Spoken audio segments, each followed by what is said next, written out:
Hello, everyone, and welcome to Mercy Kill. This is episode 63, Metroid Prime with Kirby Master.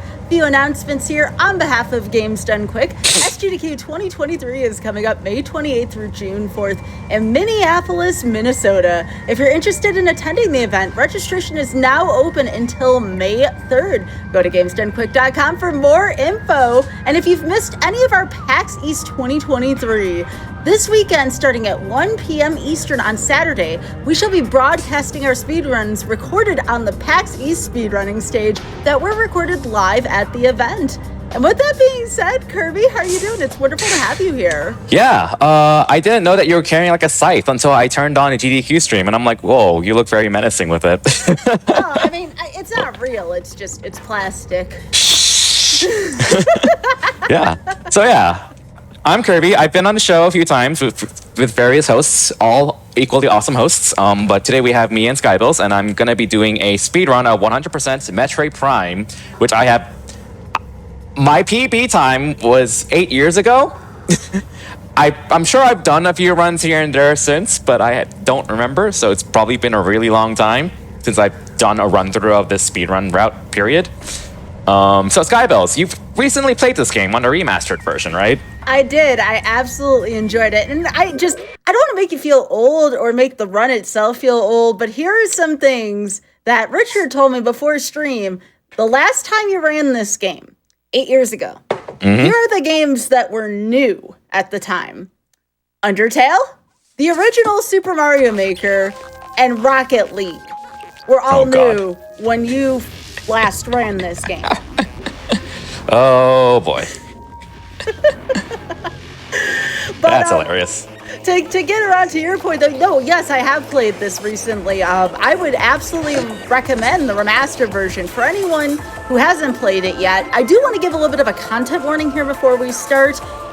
If you are prone to motion sickness from the first-person point of view, that is something to be very much aware of. If you need to take a break, if you need to look away from the screen, please do so.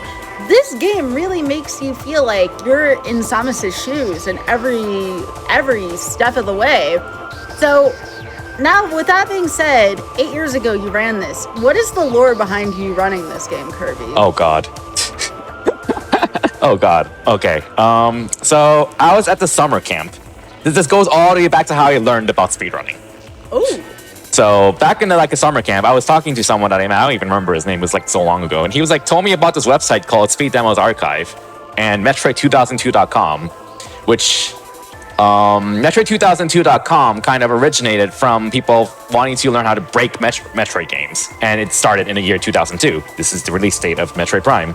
So this was back in 2003 where I found the website, and I started reading up on all the cool skips that people found, and it kind of originated from people learning how to skip breaks, trying to lower the percentage as much as possible. It's currently 21%, I think. And then it turned into speedrunning tricks and stuff. And I'm like, wow, this is really cool. I've dabbled in some casual speedrunning back in the day, over 20 years ago, because there's time attack modes in Sonic games, there's time attack modes in Kirby Superstar Ultra, and so on. But Metroid Prime was the first game that introduced me to breaking the game. So this was all the way back in 2003 where I learned about this, and I followed SDA, and I pretty much lurked and tried out a lot of tricks myself in my own free time back in middle school and high school. And no, I didn't misspeak. I've been speedrunning since 2003 around, so very long time, probably longer than some people have lived, which makes me feel old, but that's okay. That's okay. So yeah, that's how I found this game. Yeah, and yeah, I kind of learned how to do a lot of the fun little tricks. Ever since I started streaming speedruns, I've streamed primarily Prime 2. It's by far my favorite, but I've learned how to speedrun Prime 1 and 3 as well, and here we are. So I have to ask now, since you are from that era of speedrunning, Kirby, did you ever submit a speedrun on a VHS tape? No. Okay. My friend Clarice did, though. I did back then, because she speedrun even longer than me. Wow. Yeah, that was I've known people who do speedrunning. Yeah. You would have to record on a VHS tape or a DVD and then mail it to SDA so they can publish it. That's how people did it back in the day. So Well, I am really excited to watch this run, Kirby. Last question I have before we get started. Do you have any safety strats for this? What would that even look like for this I run? will save state. I will not save state. Say use saves. I have saves. Use I will saves. save periodically. That's about it. Because when so- you die in a Metroid game, you reload from the last time you saved in most games. So All right, Kirby. Well, I am ready to watch this. Are you ready to go? yeah, one thing I will add on. Skybills did mention a warning for motion sickness, and I do want to emphasize that I will be going very fast. So like I will be moving sideways a lot. You will see the first person view just go noom. So like just be wary of that. And I think I'll just like go over some. I think the options don't really matter, but I will put the brightness up to the maximum because this game can be really dark in the later areas of the later portions of the game. And I will also be doing a speedrun of 100%, which is 100% item collection, because the game has a separate percentage counter for items and scans. Without further ado, though, I think that's about it. So, are you ready? Oh, I'm so excited to see this. Okay. Are we up with the timer? Yeah, we should be ready. You have a 2:15, Kirby. 2 hours 15, and probably about midway through, we'll take a break then. All right. Yeah, sounds good. 3, 2, 1, cat. Okay. So yeah, we were gonna be on a tutorial segment called To Forgate. The game just teaches you how to use the morph ball, how to use charge beam, how to use missiles, how to use the scan visor. Spoiler alert: the scan visor is gonna be our best friend in the speedrun. Because when you lock onto something, you can do a technique called a scan dash, where normally you can strafe when you're locked onto something, but then when you strafe, you basically go fast and you rapidly slow down. But if you release the lock on button at the right time, you don't slow down, so you just go fast. And you're gonna be seeing me do that a lot. And you'll be seeing me doing like a mix of rolling and jumping around a lot too. Whichever one's faster kind of just depends on the situation in the room. Because like, rolling is twice as faster than walking, but there are a lot of times where you just want to jump around instead. Because when you jump, you can do a technique called an L jump, where when you release the L button, you just go faster, basically. So you want to pretty much be jumping as much as possible. That's why you just see me going noom and jump, jump, jump. So that's a map station. We're gonna skip it because it's slow. Oh god, I have not played To Forgate in so long, because I played my fair share of randomizers, to be fair, in the past year, although it's been a handful of months. But obviously in a randomizer, this entire area doesn't matter because there's nothing to randomize here, so I don't remember the last time I played this Forgate segment at all. Well, I remember to morph there, so that's cool. Okay. So here's a few more scan dashes, just to go fast, sideways, a lot. Again, that's like your best form of fast movement. One of your better forms of movement. And in this room, you're supposed to go around the room and take an elevator. I'm going to try to skip that. I've always been really bad at this trick, these bomb jumps. Give it a few shots, though. Okay. Can I make this? Hey? No! All right. Whatever. I've always been really bad at a bomb jump, so like I'm surprised I even made the first one. But that's okay. So yeah, doing that set of bomb jumps would skip going around like this twice, which is a chunk of time save. It's not a huge sequence break, but it's a nice shortcut. And I am running on the original NTSC 000 version. There are different versions of this game on the GameCube, and this version is by far the best one. The remastered version is based off of the trilogy version, which is based off the PAL version. In other words, they patch a lot of stuff and fixed a lot of stuff, which is unfortunate, but that's just how it goes. Of course, the remastered version is kind of just a different game, basically, so it has its own separate leaderboard. These are really good graphics. Yeah, like this is a fantastic game visually. All right, so we're going to be approaching a boss called the Parasite Queen, and this is kind of the game's way of teaching you how to use Scan Visor, because you're supposed to scan everything, scan the boss, learn about its weak points. And we go by in-game time, so I'm going to let this cutscene play out a bit, so the barriers aren't lined up properly, and then kill the boss hopefully really quickly. Okay, that was really bad. All right. So there's a technique I just did there called a rapid fire missiles, which you can do in trilogy version and remastered version, where when you fire a missile, you can close up your arm can by pressing the shoot button, and then fire a missile again, and you can just keep doing that over and over again. So ideally, you kill the Parasite Queen in 8 missiles, because I have to hit her mouth. I used all 15 because I don't remember where to aim, so that's okay. She still died quickly. And now we need to escape, so I'm going to be doing a lot of L jumps, just try to go as fast as I can. But yeah, so like rapid fire missiles is a technique you'll see me do a lot because it's a really powerful form of DPS overall. Although there are other weapons I will use instead sometimes.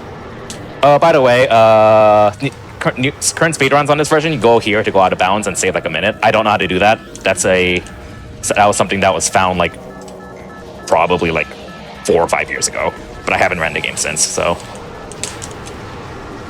You may have a different answer by the end of this, Kirby, but would you ever run this again? Like, how do you feel about that? I have a lot more fun running randomizers, honestly. If I were to run a Prime game, again, it will be Prime 2 by far. That's definitely my favorite and most familiar of the Prime games. But yeah, like, I hope you like rolling, because we're just going to keep rolling around. You have, like, a sub-notification, right? Like, that says something like, I'm going to keep rolling around or something like that. I don't remember what it says. Oh, for mine? Yeah, on your screen. Oh, no. Mine is what does it say? when I come around. Oh, when I come around. Okay. I thought it said roll. I never asked. No. It's Green Days when I come around. Oh, it's okay. I knew it sounded familiar. I just didn't remember what the lyrics were. It's a good song, though. Yeah. It's been years, but yeah. Well, I mean... Long time. I gotta have, some kind of references to the 90s in there, Well, this is almost the 90s, because this game came out in 2002. Only, 3 years later, I guess. I was in high school when this came out. Oh, my God. Oh, yeah, I was, too. Was I? No, I was 11 years old. Yeah, so I think I was in, middle school when the GameCube games came out. My God. Oh my gosh, I can't believe I was in high school when this came out. I already felt old during RNG yesterday. What gives? This is what makes Skybills feel old. This is now like a retro game by today's standards, unironically. Oh, hi Ridley. Bye Ridley.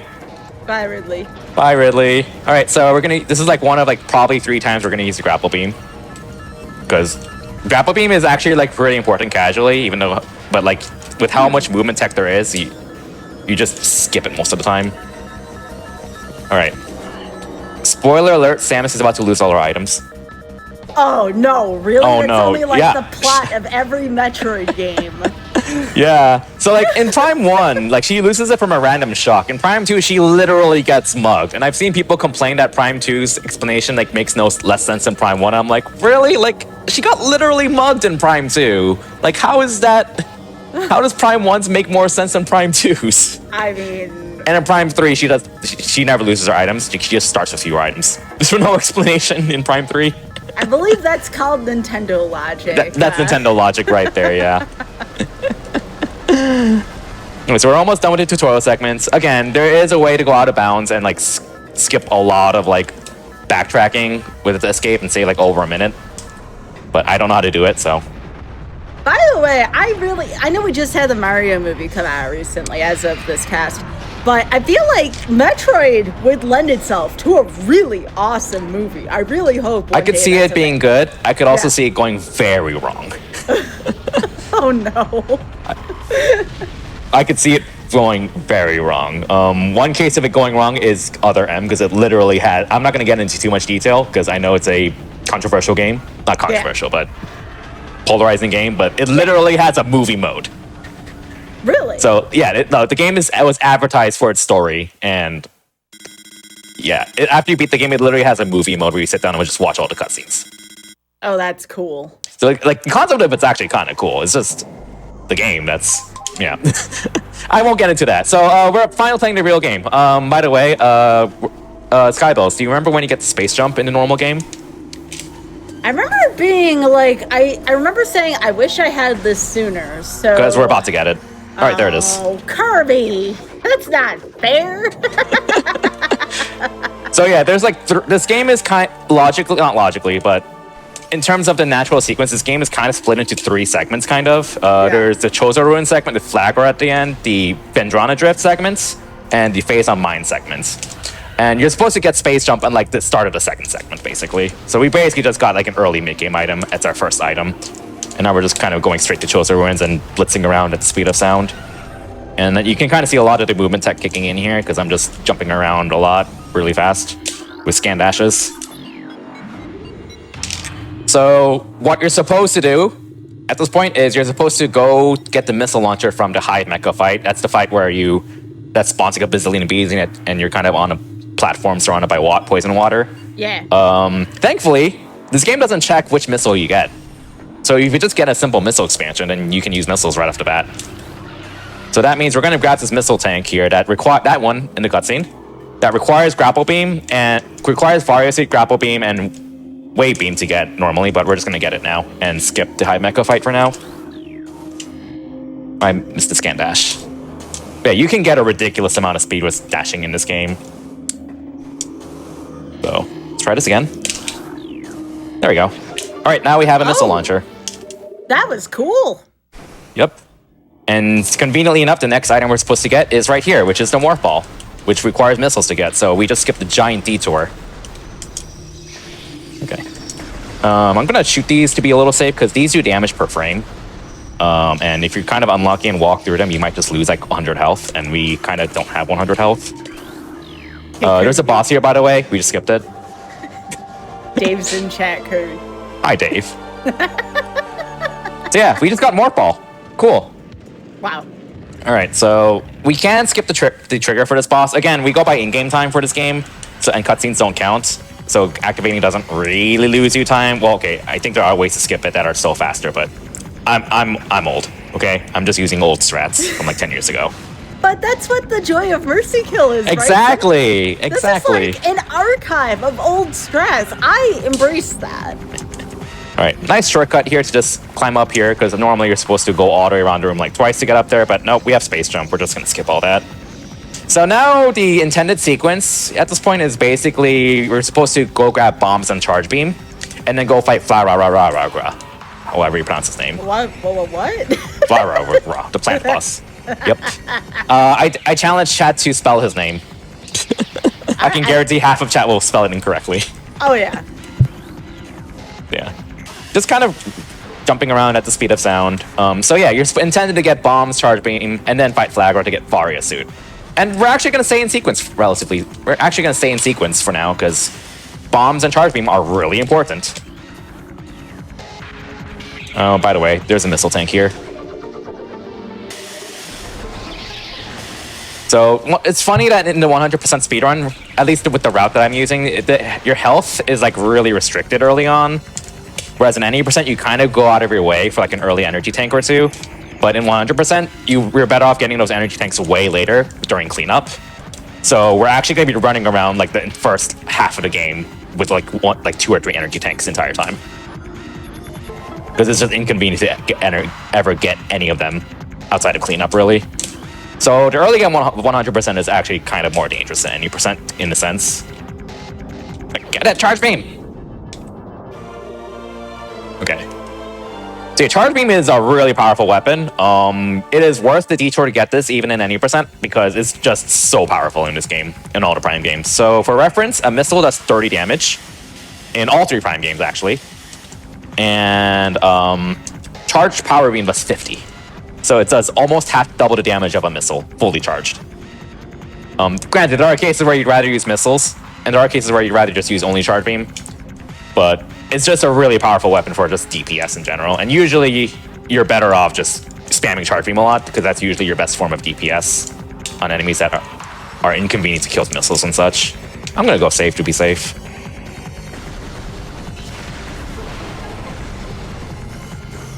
Because I haven't saved in a while. Yes, thank you for doing that. That helps me calm down a little bit, Kirby. You know, you don't want to make the host scared. Yeah. No, this movement is looking fantastic. So, again, it's been a little while since Kirby ran the vanilla route. However, Kirby does do randomizers, so Kirby's used to moving around on these Metroid maps pretty well, and just very impressed by the movement. I'm not too rusty at like moving around in general, or like certain tricks, but I haven't done the actual 100% route in forever, so like there's a good chance I'll miss something or forget where to go. So we'll see. How similar is the movement between Metroid Prime 1 and Metroid Prime 2, for example? Very different. There are some similarities. Like, you still want to scan dash around a lot, where you want to roll as much as possible. Excuse me.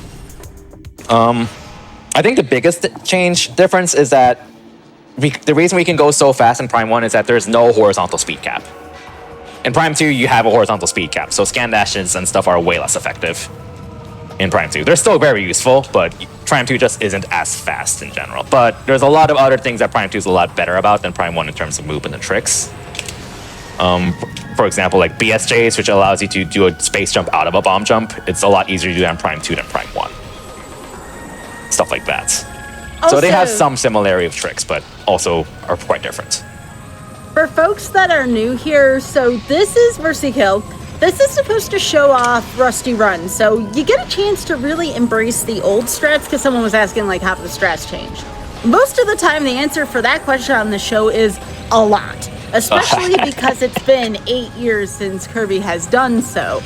But what we get as a result of that is we get a little bit of a historic view on how speedrunning used to be for that game, which is something unique that I feel like this Hot Fix show adds that not a lot get to do. You know, you get to see a lot of modern strats here, but I like sometimes taking a look at old speedrun strats, and that's what Mercy Kill challenges. So Kirby is racing against a chosen estimate that's kind of proportional to the old PB that Kirby had, but we need to add a little bit of time, right? Because it's rusty, so hence, that's what you get here. Also, Kirby, you completely destroyed this.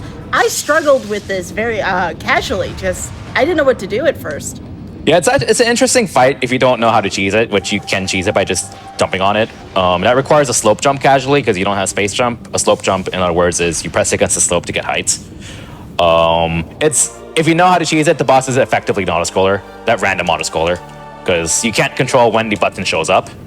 It's random, and boss can have up to 18 seconds of variance, I think, if you play perfectly. A good measure of like whether the fight went well or not in terms of luck is, did the music loop? If you beat the boss before it looped, then you got good luck. If you beat the boss after it looped, then your luck was mediocre. I think I ended this boss like right when the music started to loop, so this is probably about average. But yeah, we just got bombs. Yep. Oh, yo.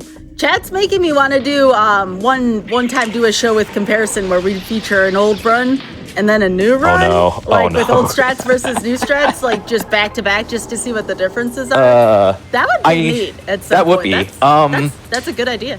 The current route would skip this puzzle, by the way, because you can skip this puzzle by going out of bounds to go around it. But it's kind of annoying to do, and it's not a huge amount of time save. You're actually going to see me do that same out of bounds, except if you skip this puzzle, you have to do the out of bounds twice. But I'm just doing the puzzle because that's what I'm familiar with and what I remember. But yeah, there will be out of bounds, a little bit of out of bounds in this run. There is more of it in the modern strats nowadays, but again, like personal opinion, but it tends to be a little bit exaggerated how much there is. But like, I like the 100% categories a lot because there tends to be a nice mix of like inbounds movement and some like breaking the game with out of bounds. Especially Prime 2, you can tell there's no bias whatsoever. Okay, so now that we got bombs and now we've unlocked the door to the furnace, which is where we're moving away from at the moment. Now I'm gonna go take a save because there is a very, very realistic chance I'm gonna soft lock because I haven't done this in forever. I'm gonna go get this missile first. So what I'm supposed to do now is fight Fly and get Varia suits. That's what I'm supposed to do. Instead, I'm going to go to the entire deeper part of Chozo Ruins, which requires Wave Beam and or Ice Beam to access. And we'll see how this goes, because I haven't done this in a really long time. Okay, so you can do this actually in the remastered version, but it's much harder to do. And I'm not going to get into detail on all the mechanics of out of bounds, because I'm not going to do too much of it in the first place. But I'm just going to say this is way harder to do than it looks. There's a hole up here I can stand on. the slope jump. Nope. Okay. Got it. Okay. So right now I'm outside. Every room is kind of inside a box, and I'm walking outside of that box, which is where your vertical movement is. You're kind of stuck in place. And now I'm going to go back in the box, and you can't just do whatever you want when you're out of bounds. Instead, I need to load the next room by hitting the load trigger and jumping off of the next door. I really don't want to fall down. It's recoverable if I do, but it's a huge time loss if I do. So I really don't want to fall. So I'm on top of the box in this case. Okay. It's easier to soft lock here, so I have to be careful. Okay. And this is a room where I'm out of bounds of the room where I just did the puzzle. You could jump like here. That's bad. Okay, well, you get to see me do a technique called ether jumping. So ether jumping is a really difficult technique to do. Basically, in order to climb up a room, the easiest way to do it is to jump from inside the box, which I'm inside right now, into outside the box. You'll see it's a bit easier to visualize that. Well, I don't think I can do it from here. Where can I do it from? Need to find a better spot to ether jump. Okay, there we go. So right now I'm outside the box. If I move too far right, I'm gonna fall to the bottom. So basically what I need to do is when the game lets me jump, I need to move outside the box, then back in and jump the moment I walk out. And every time I jump, it's a 3-frame window and it's 60 FPS game. So every single one of these jumps here is equivalent to, like, say, a frame perfect input of OOT, for example. And if I mess up a single time, I have to do it all over again. Which is why you really do not want to fall down when you're out of bounds, because it's terrible in Prime 1. In Prime 2 and 3, you still have air control if you walk off a ledge. So Prime 2 and 3, it's not a big deal. As big of a deal, especially in Prime 2. Prime 1, out of bounds movement is just really risky because of how the physics work, where you don't have air control after you walk off a ledge. So it's really risky in Prime 1, and you really want to avoid it if possible. But hopefully, give me a jump, game. Give me a jump. Give me a jump. Give me a jump. Kind of random. There we go.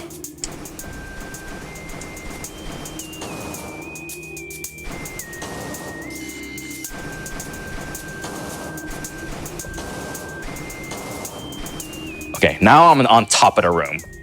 So I'm gonna try to walk to the door I was trying to get to, but failed. Let's see. Perhaps I can morph here. And when you morph, you ignore all physics of being outside the box. Okay, so I need to kind of just land here to load the next room. Because I think this is where the load trigger is. Game lets me jump. Okay, there we go. It's loaded. It's loaded. Okay. All right, we're back on track. So now what I'm going to do here is I need to load the next room. That room's not loaded, so I need to touch that spot, that part of the pipe to hit the load trigger. Okay, I have to listen to my Wii to hear if it makes sounds. I did not make sounds. I must have misheard it then, so I guess I missed the load trigger then. Nope, missed it. That should work. Yep, there we go. Now you see my shots hitting something. That means the next room's loaded. Okay. So you're not supposed to be in this area, obviously. It wasn't obvious. But we're just trying to go all the way around. I was gonna say. Okay.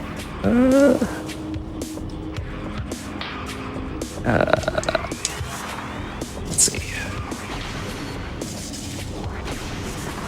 Okay, got an understandable spot.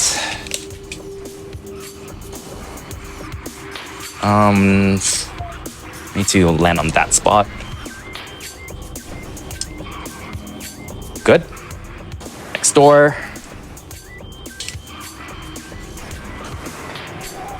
And I need to get on top of the box here. Now we're on top of it. Load trigger is around here, so I need to fall on that. Good, I hear my Wii. There we go, loaded. Oh, shoot. That's not good. I missed the jump. Should be able to recover this, though.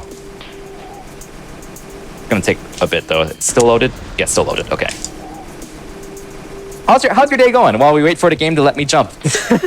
Hey, first of all, game, please let Kirby jump. Please. I find that please works a little bit better. Please? Second off, I'm doing great here. I, on purpose, did not watch any speedrun of this game because I wanted to be surprised by a lot of these strats. And so far, this has not disappointed me in the slightest. This is really impressive. Okay. Need to do a 3-frame window jump there. That should be high enough. Okay. Yeah, like you can tell if you in a real speedrun, like a serious speedrun, I should say, if you like fall down anywhere, your run's basically dead because it's just so punishing to recover. Okay. Like recovering is just so punishing. Oh my goodness! Come on. Ah. Didn't want to fall down there again. Okay.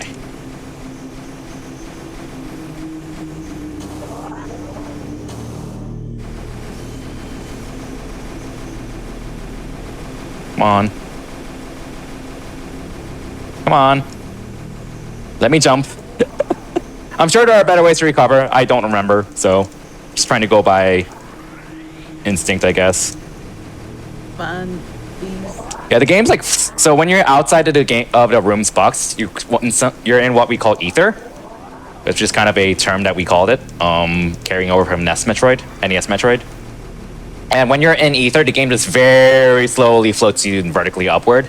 And what I'm doing right now is I'm just kind of waiting for the game to slowly pop me up, which is where I can jump. But if you pay really close attention to the game, you can kind of see it barely moving vertically up. But maybe I'm just not high enough. I should be high enough. Yeah.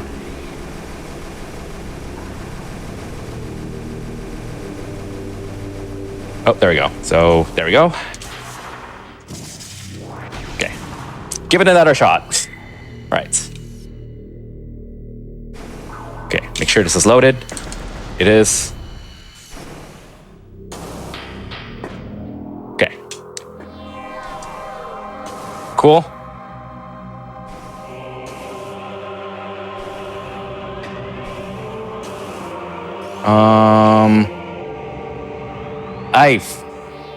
Crap.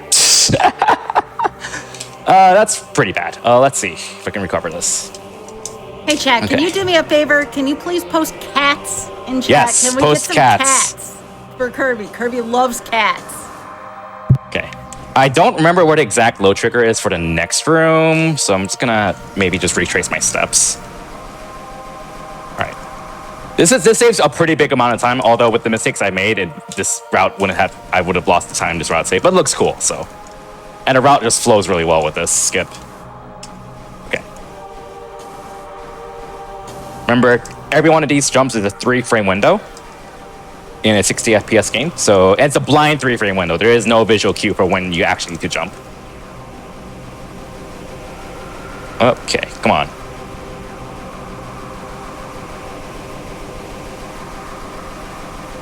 Come on.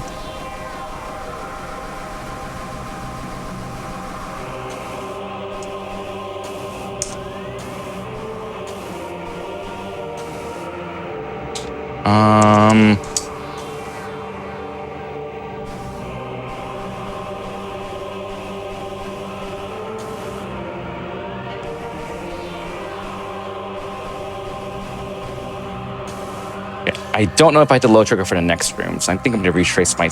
Oh, fuck! Shoot! All right, let's try this one more time. All right.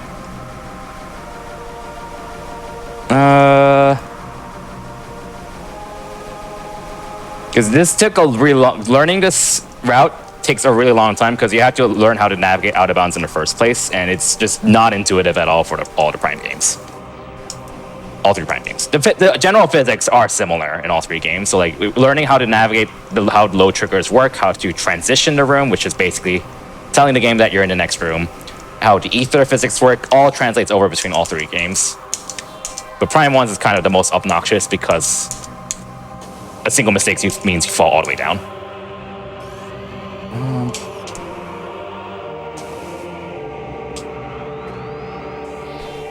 So I don't remember if that's a low trigger or not, but I think it's just safe to retrace my steps a bit to make sure. Come on. Okay. Made it. Okay, cool. There we go. Hey! That just took like 5 minutes longer than it should have, but that's okay. That's okay. You got out. That's okay. It's mercy kill. We got out, and now we are supposed to bomb the pool and use boost ball. We don't have either. We don't have boost ball, so we're just gonna do a slope jump and get ice beam. You just earned some money for charity too, Kirby, because I'm gonna put some money into the SGDQ swear jar there. So don't worry, that'll go to charity. Awesome. So that entire thank you very much. No, there were no swears whatsoever. So that entire sequence of tricks I did is called what we call IBBF. Stands for Ice Beam Before Flagra. That's self-explanatory, I think. You get a kind of late-ish game item really early. And we're not going to use Ice Beam that much immediately, but rather it cuts out a giant detour later on, and also just gives us more options for routing more smoothly later on, because there are some Ice Beam doors that make in the mid-game portion that block you off from accessing late-game portions, but by having Ice Beam early, we can just go through them instantly. All right, so say hello to our first Chozo Ghost. They are immune to all beams except Power Beam. Yeah, that took me a while to discover, Kirby, because I was all like, wave beam's the best and blah, blah, blah. And then I'm like, I can't hit that.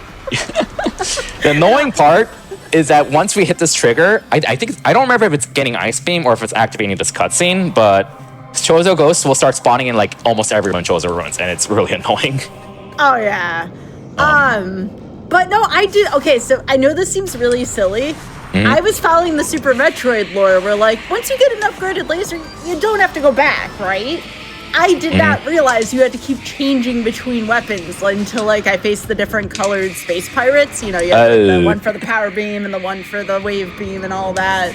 And I did not realize you had to go back to, you know, power beam at some point. So when I was fighting those ghosts, I was like, what is going on here? It's really interesting, because when you have alternate weapons, you want to give an incentive for using other beams. And, like, there are niches for power beam, especially because super missiles are really good. So, like, with wave, in terms of, like, damage and DPS and niches, like, the power, ice, and wave beam are all pretty darn balanced with each other, honestly. Then you get the plasma beam and you delete the game. But yeah, and Prime 2 handles it similarly, but has an ammo system. But the non-power beams are really powerful. And Prime 3 works similar to the 2D games where you don't switch beams, you just stack them. But all different games. I'm gonna go save now that I've actually gotten Ice Beam really early, so. Okay. This is why we add time to estimates, especially involving ones going out of bounds, so don't worry about that. Very dangerous stuff. That was calculated. All right, now we're gonna go back into intended sequence and fight Faruga, finally. And yeah, Chozo Ghosts are fun. There is, I think I have to shoot this first. Yeah, okay. So we're activating 4 runic symbols to open up a gate to Faruga. You can bomb jump over it. I am not consistent at it, so I'm just gonna do this instead and do the casual way, which is faster in some cases, actually, for in-game time. I think it depends on how the room layers work out, but yeah. So now we open up the gate. We're gonna fight Flagra, and I hope you like cutscenes. Oh, sure, why not? So the gimmick behind Flagra, is that you're supposed to knock over these mirrors to stun it, and once it's stunned, you activate the bomb slots. And first round, you have to hit 1 mirror. Second round, 2 mirrors. Third round, 3 mirrors. Fourth round, 4 mirrors. And then activate bomb slots. That's what you're supposed to do. The bomb slots none of the bomb slots are active until after you hit a single mirror. So I'm gonna go ahead and do this the intended way first, because we have to, and hit 1 mirror.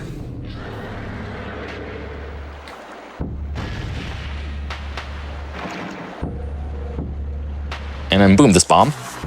It's So again, we're supposed to have like 3 E-tanks. This boss can actually be kind of dangerous if you make a mistake. And we're going to be at like 1 or 2 E-tanks for quite a while.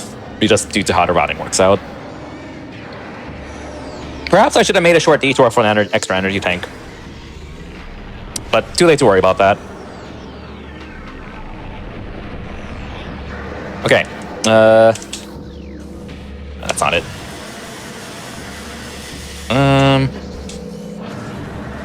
Yeah, I'm gonna hit that mirror just to be safe. Alright, yeah, what's a bomb slot? Wait, what? You gotta be kidding me, Kirby. You can just skip the mirrors, yeah. Ideally, that you scan dash immediately to land on the bomb slot.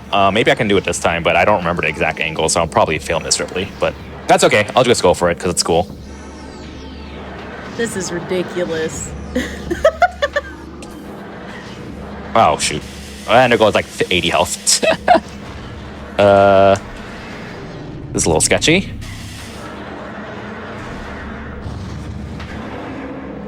Okay.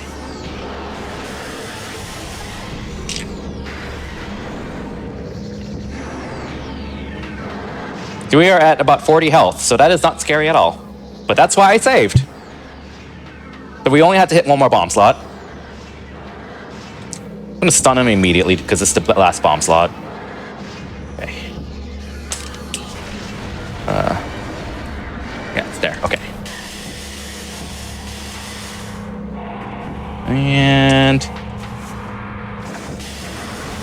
okay, we're good. Goodbye. And I hope you like cutscenes, because that's why, like, in a speedrun or even a randomizer, when people like kind of joke about how this boss is a cutscene, because the actual gameplay, if you speedrun it properly, the actual gameplay is probably like 10 seconds or less for this boss. So it's almost entirely cutscenes.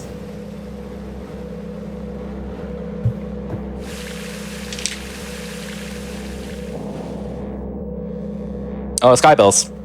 Do you like cutscenes? Yes. I mean, I heard they're a thing. I hope you like more cutscenes. Okay. Yeah. Yeah. Just Samus showing off that badass Varia suit. So let's go. All right, so we pretty much just finished the first major segment of the game, the Flagra segments, with all of the major items you're supposed to have, plus an early space jump and an early ice beam. The intended sequence next is you have to go to Phendrana Drifts, get Boost Ball, come back to Talon Overworld, get Space Jump, which we can skip now, go back to Phendrana, get Wave Beam, go into labs, get Thermal, then fight Thardus for Spider Ball. We already have Space Jump, and that's gonna make, and we have Ice Beam as well, which is gonna make things really flow well, relatively speaking. And I should also, and conveniently enough, I'm almost dead, but there are some crates here that give guaranteed health. Thank you. So now we're just gonna make a trip through Magmar Caverns, because to get to Phendrana, we need to go through Magmar, which is a literal line that connects all the major areas. And in any percent speedrun, you can actually fall down partway through this room and go back up to Flagra. And the reason you'd want to do that in any percent is because there is a trigger to change the room layer of Flagra's room to the Chozo Ghosts. And you have to go back up there at some point in the game because there's an artifact up there. Because your ultimate goal in this game is to get 12 artifacts. We don't do that 100% because in 100% it's faster to detour back up there with super missiles, because super missiles save so much time. But in 80% you skip super missiles, so you just want to go fight those ghosts immediately.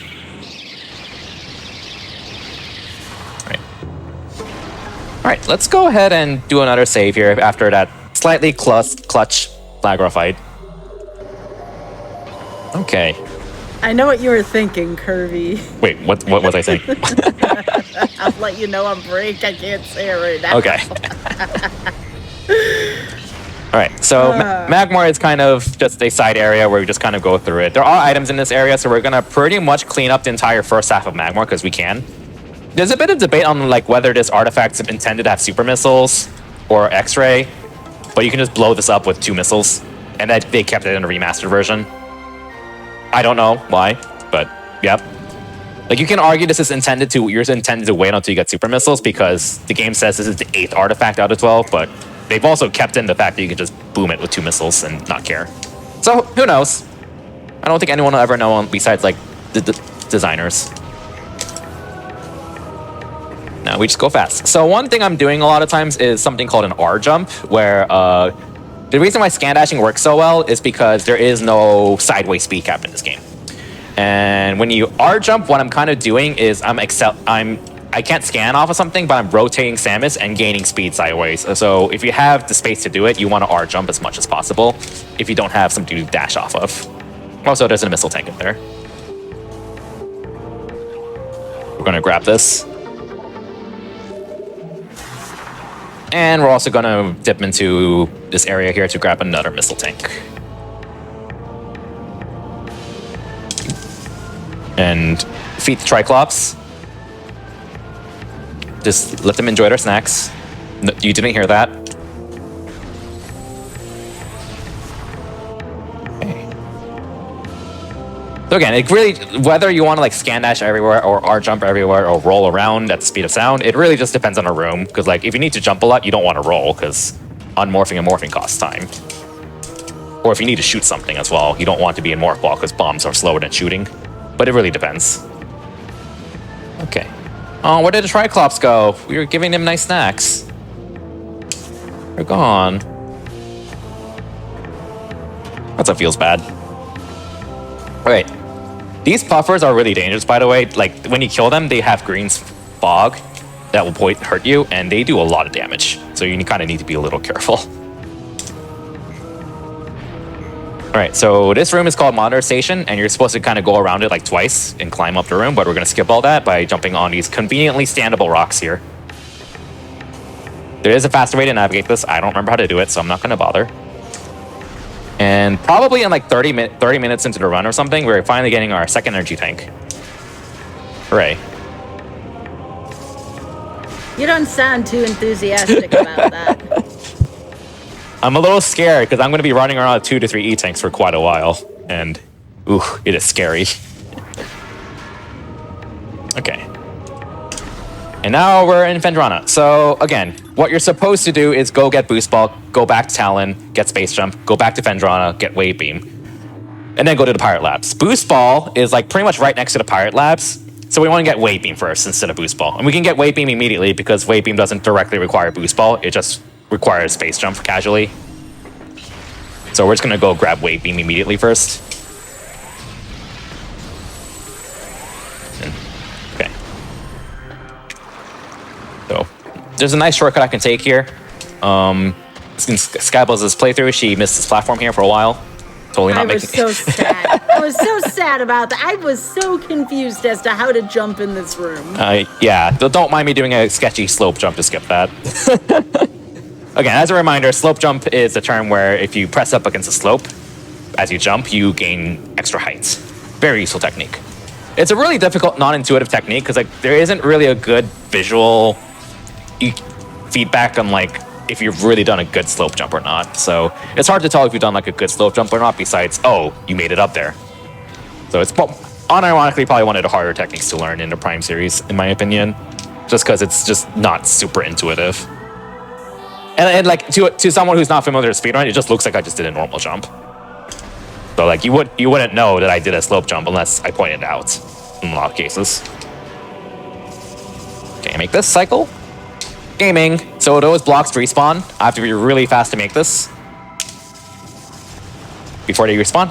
And I made it. Cool. That is much easier to do in any percent because in any percent you come up here with Boost Ball. And there's Wave Beam. Oh. Got you baited. Alright, so these are baby Sheegoths. You have to shoot their backs. And yeah, Charge Beam makes pretty quick work of them in general. If you don't have Charge Beam ready, 2 missiles also do the job. I don't remember if I want to be aggressive with missiles or not. So I'm gonna try to be conservative with them because I only have like 24. Because it's funny, because like in 100% you'd expect me to have a lot of missiles, but like in reality you kind of skip as many as possible until you have everything you need to kind of full clear every area, and then you just go on a marathon to clean everything up. So yeah, for this boss, the adult Sheegoth takes damage from either bombs or missiles to the neck while it breathes ice, except this is a little bit awkward because the camera's not cooperating. Camera! GameCube games, am I right? Right.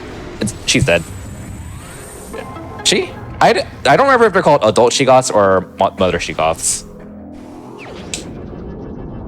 Oh, I guess we won't know. All right, so now we have wave beams. So now, in less than an hour, probably, we have 3 of the 4 beams. Cool. And in a randomizer setting, the beams are by far the most important items because, like, they open doors. That's really important. So now we can access like 90% of the doors in the game. So very handy. How long till you get power beam, Kirby? Plasma beam. We're gonna get it. Is it power or plasma? Yeah, the magma one is plasma beam. We're gonna get that in probably like 20 minutes, 30 minutes. Gotcha. So not super soon, but after we do the next area, sub area, I should say. All right. This is a really sketchy dash. Let's see if I can make this. Oh. Didn't make it. That's okay. I was trying to jump from that platform up to this one. But you kind of have to do it blindly because you're jumping sideways. Yeah, adult Sheegoth sounds correct. So, yeah. Okay. Gonna do a little bit of dash here, jump over this wall, not because it skips anything, but because it's just faster. And now we're gonna go ahead and grab our boost ball. And you thought this run was fast? Well, when we get boost ball, things are gonna get really fast. So here, what you're supposed to do is you're supposed to hit scan to scan post to lower all these platforms. But screw that, we have space jump. You're not supposed to have space jump, by the way. Still. Remember, space jump was literally the first item we got in the speedrun. Now we're supposed to go back to Talon Overworld and get space jump. And then come back here. But yeah, so now we go fast. Going fast is fun. So by far, the best form of movement is boosting. You want to boost that ball as much as possible. Of course, you can't do that all the time because you can't jump while in morph ball. So there are a lot of cases where you'd rather scan dash still, like now. But when you don't need to like shoot or morph around, you want to be boost balling a lot. Okay, I was not supposed to fall down here. I don't remember how to climb back up.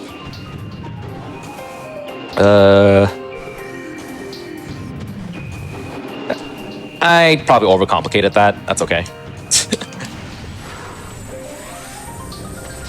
Alright, so one thing with the boost ball is I think you have a speed cap on your boost ball if you press forward. So basically you want to avoid pressing forward as much as possible while boosting. You just kind of want to steer yourself left and right.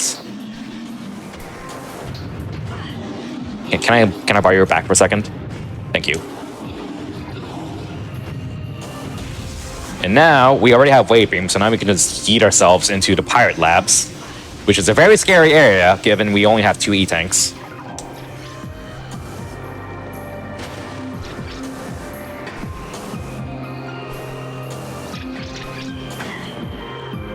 Wait, there's an E-tank here. Why don't I get this now? It's technically faster to get this during cleanup, but I'll just go ahead and get this now. You're supposed to use Spider Ball to get this, I think.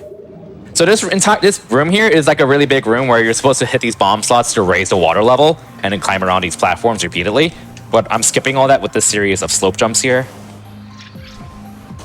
Slope jump on here, and then do an R jump to reach this ledge here. And now I just skipped everything. Again, there are faster ways to climb that room. So now we're in the pirate labs. And kind of scary, because again, we don't have that many missiles, and we have 2 E-tanks. 3, actually. Yeah, this part of the game is pretty scary. E! So this room, we have to kill every single pirate. There's like 5 pirates. They die to 2 missiles each, and you're going to see me liberally use the rapid fire missile trick again, which is, again, a technique where you can shoot your missile, cancel it, then shoot it again, and just keep repeating. But again, missiles are limited, even though this is 100%, so I have to be a little careful and just use my best judgment on if I want to spam missiles or use charge beam instead. Yeah, where are you? Alright, they're all dead. I'm gonna destroy this turret to be safe, because turrets hurt.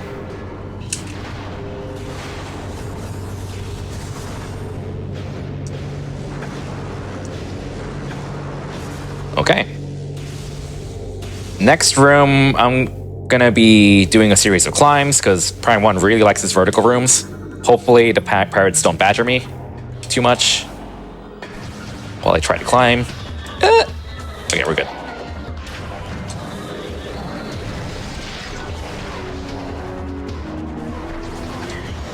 Alright, cool.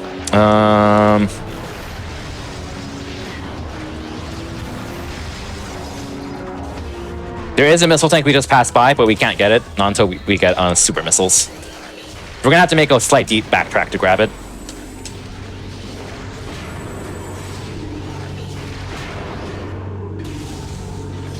Okay. Lots of pirates here. You're supposed to kind of do a really big puzzle in this room, but I'm gonna skip all that by doing the series of dashes. I think I need to kill the pirates still. I think.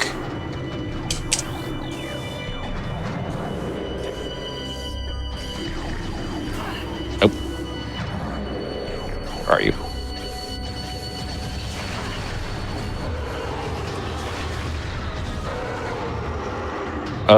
Hopefully this doesn't reposition me. Because I'll have to reclimb this room if it does. Okay, no. So you're supposed to like activate these bomb slots to climb up this room and lower the platforms, but screw that. I'm just gonna dash around at the speed of sound. Do a slope jump here to get on the standable pipe, and then grab super missiles by skipping all that.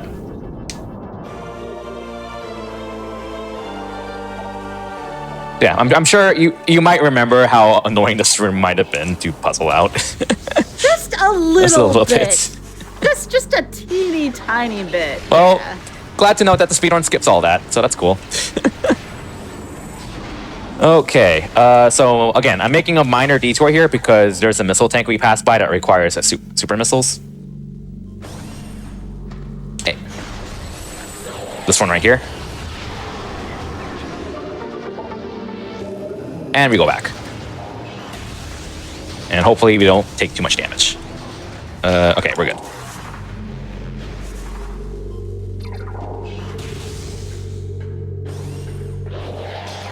Oh, right, the pirates respawn. Yeah, okay. So I have to fight them again, I think. Maybe? Not sure, actually. Don't remember how this room works.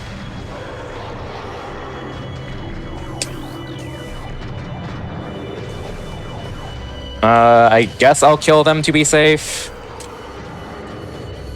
There's one more somewhere.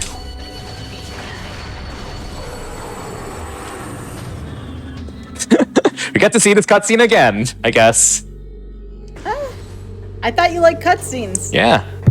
Oh, this is one more. Oh, so I'll spend a bit of time doing this because this is funny. I like doing this a lot because you can shoot that wave beam door. It'll ricochet off of the missile door right here. So you get to just kind of keep shooting it for fun and watch it ricochet over and over.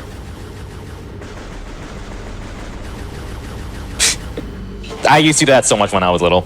Because I'm like, yay, look at the missile just go back and forth over and over again. Anyways, it's probably good for me to save because it's been a while, and then let's proceed. Okay.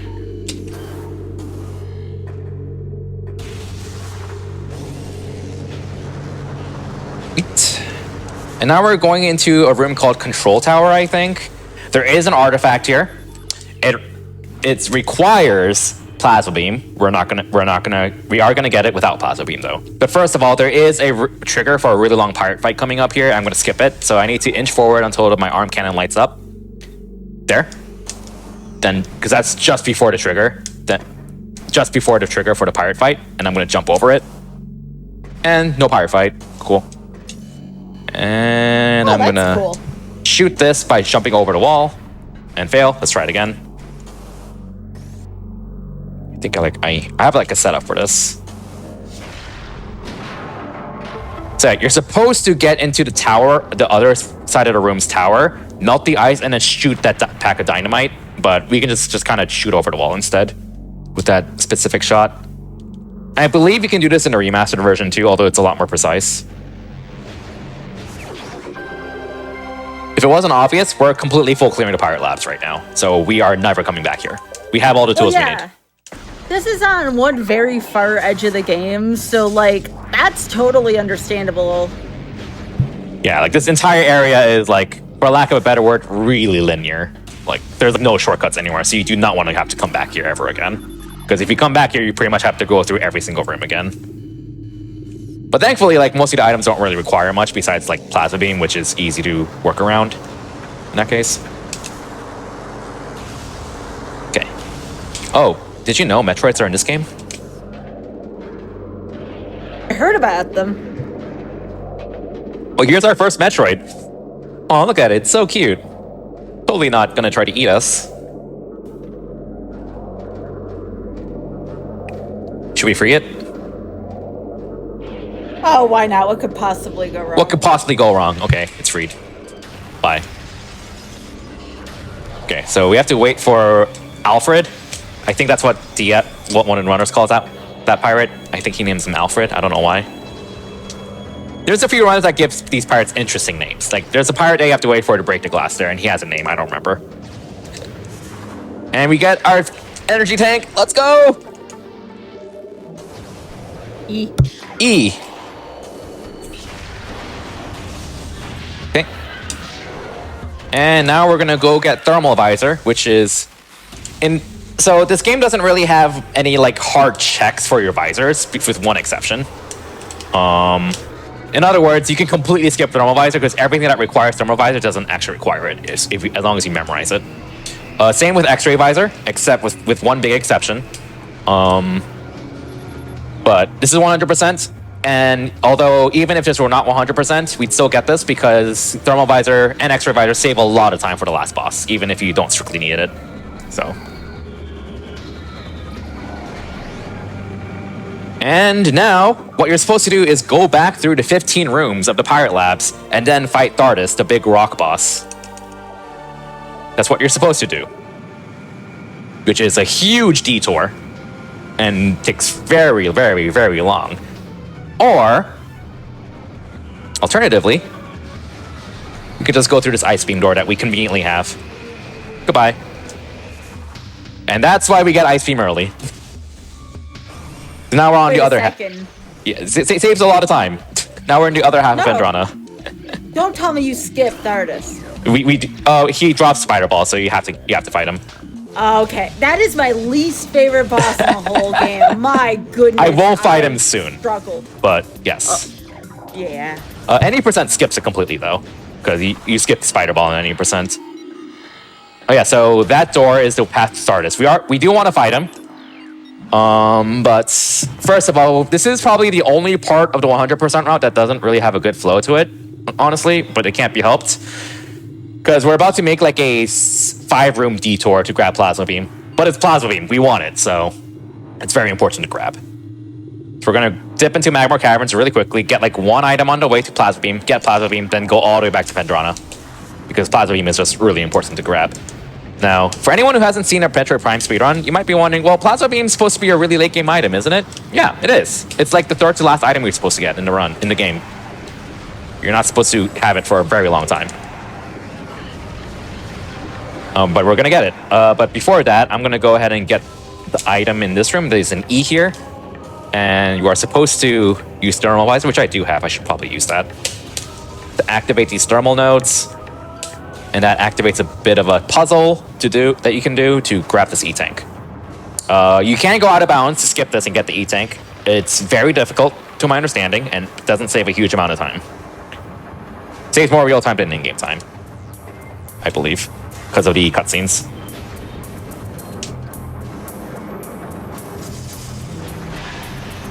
Are you getting the really good suit, the one where you only take half damage? Yes, we are getting every item in the game, including every major upgrade. Although, oh no, I mean like soon though, like soon. Oh no, that's pretty late in the run. Okay. Yep. All right, so yeah, we still have the Varia suit, which is funny. We will be getting the Gravity suit soon, which is the purple suit. So fun fact, in this game, each suit gives you an armor buff. So the Varia suit gives you a 10% damage reduction buff. The Gravity suit is 20%, and Phazon suit is 50%. So the Phazon suit effectively just gives you double health, in a sense. Compared to, like, no suits at all. So it's very powerful. In the randomizer, there is a setting that most people play with where they choose to use progressive armor upgrade, which I strongly recommend. Because in the vanilla game, if you get phase-on suit but no other suits, then you get 50% damage reduction, period. Meaning the other suits are useless in terms of damage reduction. But what progressive damage reduction do as a randomizer is, it depends on how many suits you collect, not the final suit that you get. So if you get only phase-on suit, but no gravity, no Vari suit, then you get damage reduction as if you have one suit. By the way, this is the room with plasma beam. You're supposed to use a grapple beam, but that's not supposed to happen. No one saw that. Let me out! Let me out! Let me out! That what? Yeah, exactly. All right. So that's a grapple point. We don't like grapple beam. Goodbye. And we conveniently have boost ball, so we can go ahead and raise all these platforms.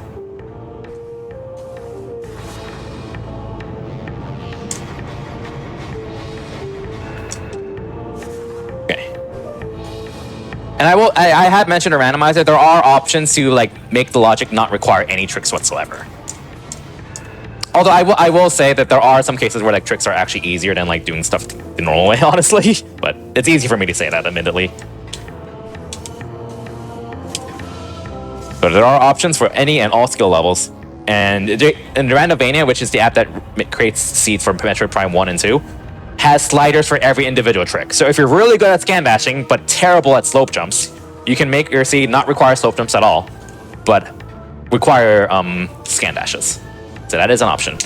That's what I love about randomizers, right? Like you can pick different levels of like, you know, moves or tricks. Can I mention something? Do you remember this? Yeah.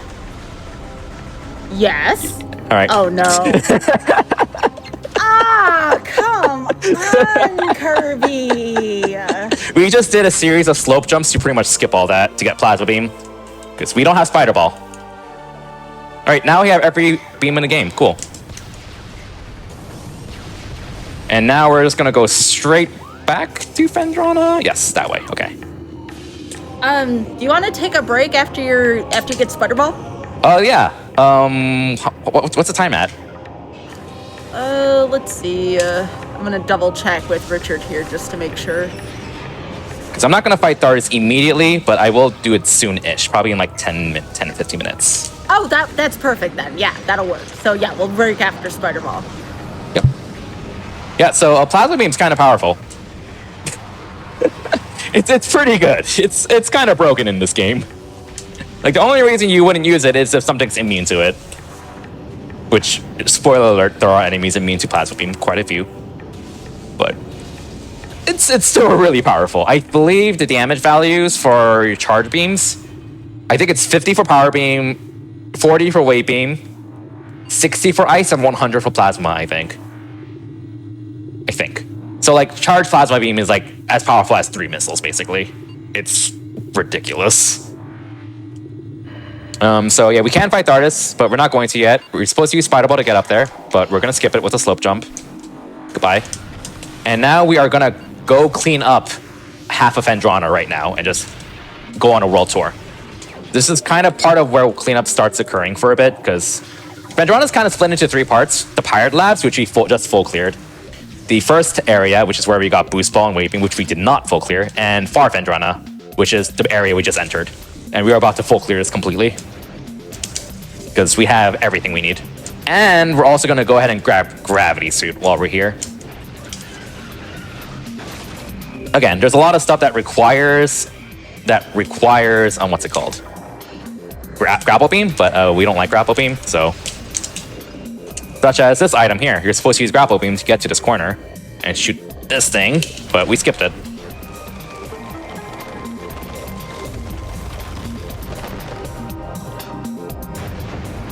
And now that the ice is broken, we can go ahead and get the missile tank down there.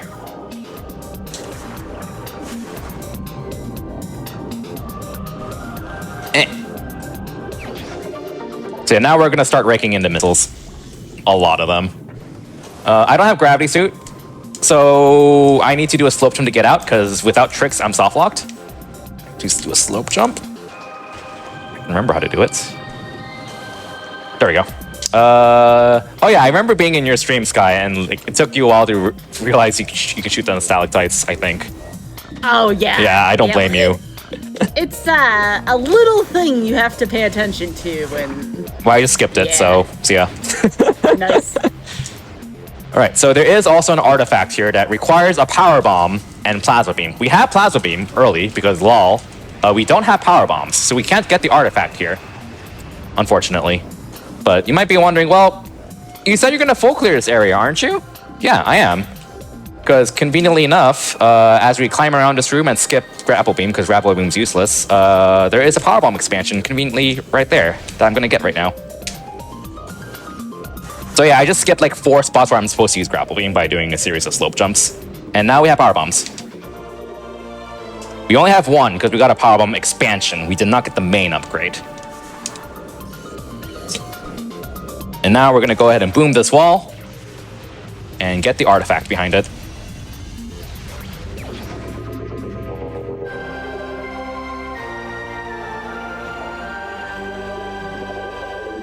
All right. Now we're going to go ahead and dip into the underwater segments of Farfendrana. That just did a lot of damage because I landed right on top of that thing. I didn't realize you can do that much damage. Today I learned. Yeah, like I just lost like half my health there. Today I learned. Well, it's a good thing I saved.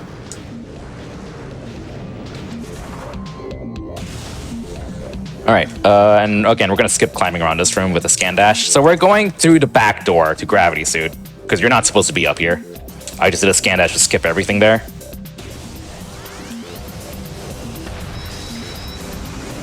And now I'm gonna do kind of a difficult jump. So that is a grapple point.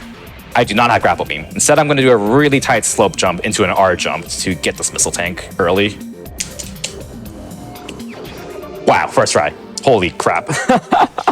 That is a jump that a lot of people struggle with. A lot of runners struggle with. Understandably, it is not an easy jump to make. I'll admit that for some reason, that's a jump that clicks with me really well, so I don't have too much trouble getting it, but still, it's not an easy jump. Wow. I surprised myself with that. I mean, again, Kirby, you still, with all the rando practice and just, you've run a lot of Prime games, the skill's still there. There is some skill involved. Some skill translates over for randomizers, yeah. So I've definitely done that trick semi-recently before, but still, it's not an easy jump. Because I've definitely had streams in a randomizer where I would take like 10 tries to get that jump. Also, I hope you like purple. Purple's pretty cool. Oh yeah, I love the purple suit. All right, so that's Gravity Suit, and now I think we have full cleared Farfendrana. So we're gonna go to Rocky and bonk him and get Spider Ball, and then take a break, which will probably take like 2 or 3 minutes, I think. So one thing to note is I am on the lookout for power bomb drops, which are random, because power bombs save time against Stardust, because you're not supposed to have them for him. If I don't get any, sucks, but oh well, not the end of the world. Because they can like instantly end a phase or 2 if you plant your power bombs correctly. Ooh. Okay. Yeah, everybody told me the last boss was bad. And I struggled with the boss you're about to fight the most, Kirby. Yeah, I vaguely remember that you got bonked right after finishing the boss.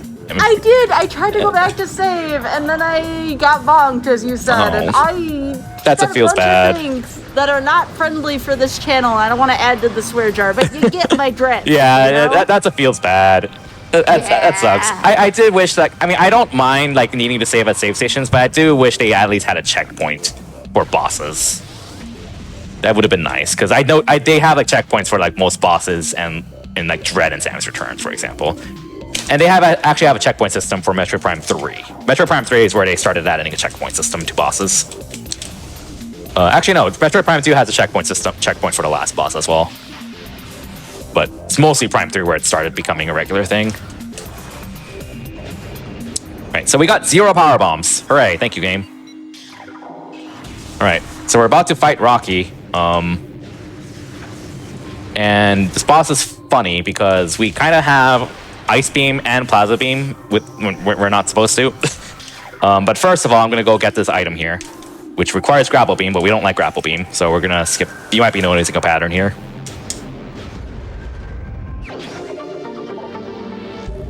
Okay, and now we fight Rocky. So Rocky is a fight where you're supposed to use thermal visor. You're supposed to use thermal visor, which is nice to have, honestly, because it helps you lock on. A charged plasma shot plus hello. There we go. Charged plasma plus a missile is usually enough to finish off a rock and translate into next phase. Charged plasma, boom, hit that. Okay, missed that shot. That's okay. We watched him just rolling around. Ideally, you snipe these weak points while it's rolling around, but it's really difficult to do. Second rock down. Again, you can shoot these by just memorizing them without using thermal visor. But thermal visor is just nice because you can lock on with it instead of having to manually aim, especially with the tank-like controls that the GC version has.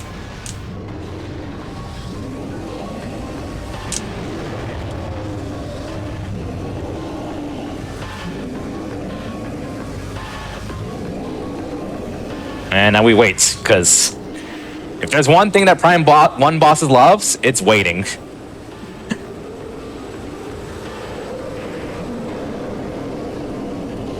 Looks nice, though. They did a really good job with how this boss looks in Remastered. Oh, yeah.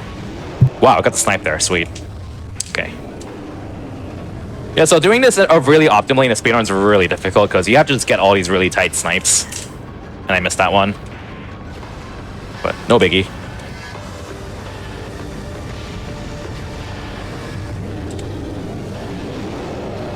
And one more, I think. Yep. Missile. Got it. Okay. Break time. All right. Count us down and we'll start. I was joking. Sorry, because you have to wait here. Oh, Kirby, I was gonna be like, wait, that's not a dead boss. Yeah, you just sit here doing nothing for like 20 seconds. My bad. This is the last phase. You just spam missiles. This is where I would use a power bomb, by the way, because that would instantly end the fight from here. But I didn't get any drops, unfortunately. So, well, here, have a super missile.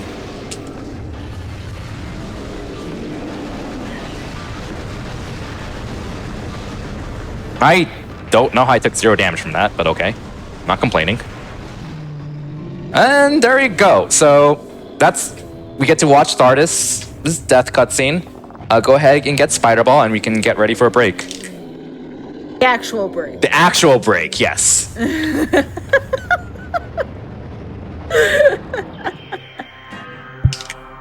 Which works out nicely because the in-game timer is paused when you get an item, so that's pretty cool.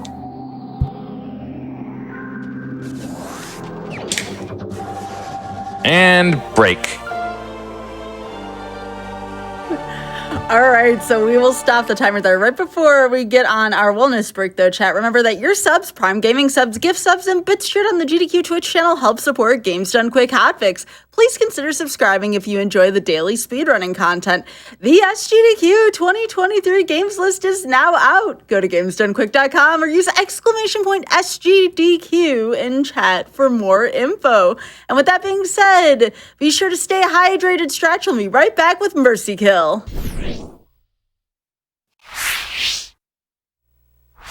Welcome back to Mercy Kill. I am joined here by Kirby Master, and this is Metroid Prime 100% item collection. So we're about 111 in. I'm excited to see if Kirby can defeat the timer. Are you ready to resume, Kirby? Maybe. We'll see. All right.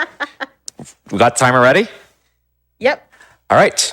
3, 2, 1, go. All right, so if you just came in, we just fought Thardus, and now we have this beautiful morph ball that's like bluish purple and now we can climb up spider track, so that's pretty cool. And now we are about to full clear Phendrana. So we are never going to come back to this area again. So we are going back to the first part of the Phendrana map to just full clear it, because we have everything we need. Because it's a speedrun, and it's 100%, so we want the route to flow as much as well as possible with minimal backtracking. Right. Well, while we're doing that a little bit, Kirby, did you want to talk about yourself, your stream, what kind of projects you've been working on? Remember to follow Kirby at twitch.tv/KirbyMaster. Yeah. Not recently. I've been doing a lot of Fire Emblem speedrunning. I've been focusing a lot on what's it called? The 3DS games. I've kind of moved on to one of the older Super Nintendo games, but you can still kind of expect just Fire Emblem content in general. But I also stream like randomizers as well. Randomizers of the Metroid Prime series, especially Hi Ridley, and some of the 2D Metroids as well, and sometimes the Capcom Zelda games, Minish Cap and Oracles. Randomizers are fun. I went through a period where I was like super addicted to the Oracle of Seasons randomizer. Like I think it came out while I was at a GDQ once, and I would literally just take out my laptop to play it while waiting for the next run in the stream room. So don't mind me. But yeah, and this game does have a pretty notable randomizer community. Lots of awesome people there, and the randomizer is also very flexible. With like skill levels, various skill levels. Like if you're really good at trick A but terrible at trick B, you can accommodate for that. If you're terrible at tricks in period, you can accommodate for that. If you want all the tricks and you hate yourself, you can also do that if you want to. Because there are some terrible, terrible tricks in this game that can be unlogic if you so choose to. But yeah. We are almost done cleaning up Phendrana. The main thing that we really needed to clean up the first part of Phendrana, the early part, is Plasma Beam, because there's a lot of items that are blocked off by like ice walls, and like it's really hard to kind of work around that with glitches, really, such as this one. You can't get this without. It is possible to get this without Plasma, but it takes forever to do, and you don't want to do it. So, and now we are gonna go to one last part of Phendrana before we are done completely. I don't know why I climbed that. So there is an item here. We need to use a super missile to blow this up and scan this. And like pretty much everything in this game can be found by spamming the scan visor. Like that's pretty much the theme to finding everything in the Prime games. Scan everything. Scan everything. 'Cause pretty much everything has something that you can scan that gives you a hint on like how to get this or how do you destroy it. There's like one exception in Metroid Prime, which I'll point that out, which is like almost impossible to find casually. But we'll get there when we get there. So yeah, this is the area where we had to wave beam, and we're back here again because we need to get the artifact, which requires plasma beam. Again, there is a way to get this without plasma beam, but it requires a glitch called infinite speed, which is a very game-breaking glitch, but it takes a really long time to set up. So you don't want to do it if you can help it. Okay. So now we go ahead and get this artifact, and then, assuming I didn't forget anything, because that's the scary part about doing this in Mercy Kill, me forgetting something, because that is very realistic. Assuming I didn't forget something, this should be the last item in Phendrana, and we are done with one of the major areas. So hopefully I didn't forget anything. Knock on wood. We'll know. We'll know when we get to the end, and we can be like, oh, well, I didn't get 100%, so the run's dead. But we'll just finish it off for fun. Okay. So yeah, I think that's... Yeah, this should be everything. This should be everything. Yeah. Okay. So thankfully, my occasional randomizer experience makes me remember all these item locations pretty well anyways, so it's all okay. And now we move on to Magmore. So we're back to the elevator, first elevator you're supposed to take from Magmore to get to Phendrana. And again, we're going to do a bit of cleanup and go back to Chozo Ruins and then full clear that. So this is like a really big, we're pretty much cleaning up almost everything in the game besides the mines. Because we have almost every upgrade in the game already that's needed for like most stuff. Like what are we missing? X-ray visor, that's not needed for anything besides stuff in the mines.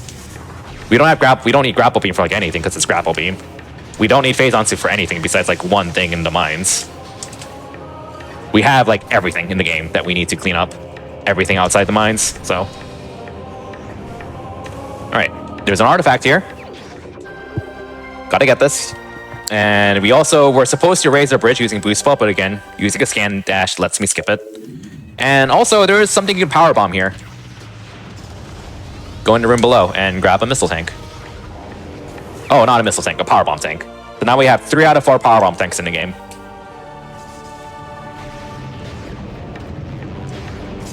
And we're gonna get a major upgrade, optional major upgrade here, because every Metroid game has to have a glass tube that you can power bomb, including this one. And this lets you get Ice Spreader, which is an optional upgrade. It is the missile combo for the Ice Beam. It's basically a super ice missile. It's actually pretty useful for the final boss. I think I go this way. I don't know if you got that in your playthrough, Skybills, but I wouldn't be surprised if you missed it because it's really easy to miss. Oh no, I got it because it was a Super Metroid reference. Okay, yeah, fair enough. Yeah, that was the only other Metroid game I had really played a ton, but I'm like, this looks familiar. It's a glass tube. Gotta boom it. Alright, yeah, don't mind me skipping this Morphle puzzle to get a missile tank by just jumping, literally. That's the theme of the game, just jump around to skip stuff. And I think that's Magmore Caverns full cleared. Magmore Caverns doesn't have much in the first place, but I think we've collected every upgrade in Magmore Caverns, and there isn't much in the first place. But now we're going back to Talon Overworld. We're gonna be cleaning up a few things on our way back to Chozo Ruins, and then we're gonna take a world tour around Chozo Ruins and get literally every item in the game in Chozo Ruins. So, again, lots and lots of comfy cleanup and movements. This item right here tends to be an early item you can get in a randomizer because you need like almost nothing to get this. But it's also easy to miss casually because you kind of don't want to fall off a bridge. So this room is called Root Cave, I think. And there are 2 items in this room that you can get, but it requires Grapple Beam, Plasma Beam, and X-Ray Visor. So you're supposed to use that grapple point, but I'm going to skip it because LOL, Grapple Beam's a meme in this game. Goodbye. And then next, I'm gonna keep climbing up this room. Now, you're supposed to use X-Ray Visor to see these platforms, but you don't actually need X-Ray Visor. I'm just gonna shoot these platforms and just do these blind jumps. If there's another one there. Jump here. Another platform there. And there's an item in this bush here. And then we'll go ahead and go to the plasma beam door. Grab the item back here.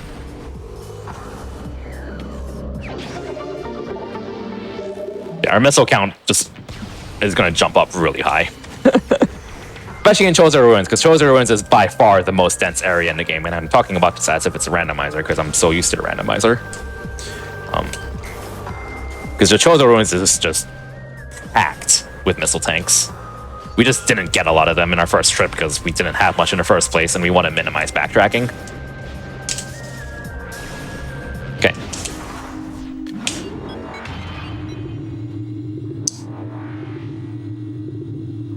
So Skybells, question. What is your favorite area in this game? I know you were not a fan of the mines. No. Oh my gosh, no. Probably the ruins, because the ruins just have so many different things in them, and it's a chill area. It is. Well, I hope you like this. I have many adjectives, adult adjectives to describe the mines that, again, I will not say. I do not blame you. Yeah, we just killed that poor tree, by the way, with a super missile, because it was hiding a missile tank. Sorry, tree. Alright, so this is a room where we had to fight a beetle that we literally skipped. But we skipped it because we can literally just jump. And we're back here because we need to get a few items here. There's a missile tank in here, which requires boost ball to get normally, but we skipped it, even though we have boost ball. Why? Because it's faster. You're supposed to use spider ball to get to this wave beam door, but I'm going to do a dash to get up here instead and skip it. It's hard to see because of how annoying Chozo Ghosts are. Pretty much every room with Chozo Ghosts becomes super dark, which is really annoying, which is why I turn up the brightness of this game a lot. Also, I think I was in your stream when you did this room. This is the room where you have to shoot these things with missiles to knock this tower down repeatedly. Yeah. Yeah, we're not doing that.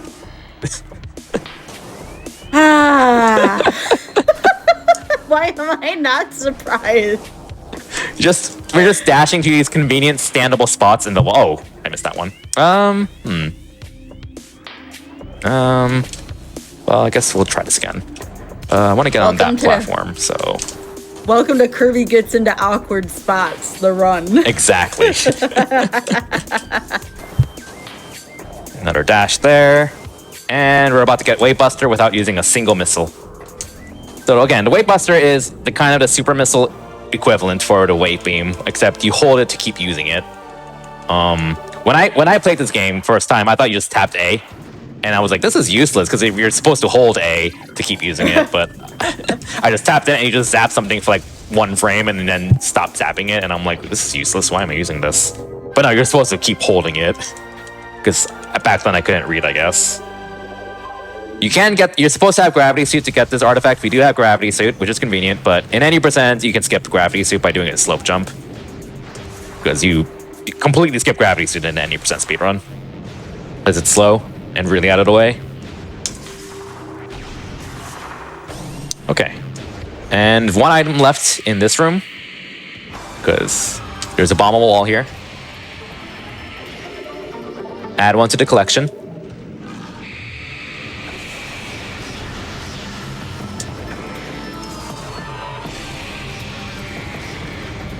Cute. And we're just boosting around at the speed of sound. Okay. So there's a missile tank here that requires boost ball to get through with a half pipe. You can literally just jump and get it. Nothing special. As long as you have space jump, you can literally just hug the wall and jump and you'll make it. That's an E-tank we just scan dashed off of. We will get that. We're just gonna get it on the way out. And now this is the path I was supposed to take before getting my first missile tank. This is the path you're supposed to take to get the missile launcher. And this is the first time we're taking it in this run because LOL. And there's a bit of a morph ball puzzle we're supposed to do here, where you're supposed to kind of go through these tunnels here. But I'm gonna skip that by bomb jumping off this little ledge here. Got it.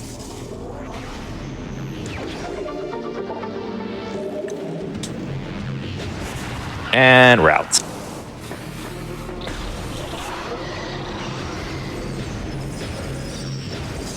Next room, there are 2 missile tanks in this room. 1 in this tunnel here.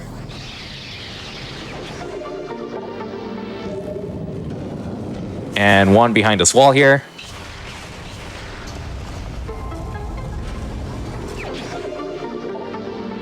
Yep, Chozo Ruins is stacked. So many missile tanks. Oh yeah, there's just so much So here, many. period. Yeah. And now we're about to enter the room of the boss that we're supposed to fight to get the missile launcher, where it spawns a bazillion bees and stuff. But no, you can just skip it by just dashing around it. Goodbye. We got the missile launcher. Let's go. We got the missile launcher. Sweet. And like over an hour and a half into the playthrough. Sweet. Okay. Yeah, no biggie. Just skipping a boss casually, and yeah, nothing happened. So I think what I'm about to do now, if I remember this correctly, yeah, I'm about to go back up to Fragra's room and get the artifact up there, which again, you want to get this in any percent speedrun. You want to do a bit of an infinite bomb jump trick to go back up there right after fighting Flagra. But in 100%, you want to put it off until you come back here during cleanup, because super missiles save a lot of time in 100%. I don't know if current speedruns do that, but I'll just say I wouldn't be surprised if they still came back here with super missiles or the detour, because again, super missiles are really good. For reference, a missile does 30 damage in all the Prime games. Super missiles do 180 in Prime 1 and Prime 2. 180. So that is roughly 4 charge beams worth of damage, because charge power beam is 50 damage. And you're doing 6 missiles worth of damage at the cost of 5, all in one hit. So super missiles are just very powerful.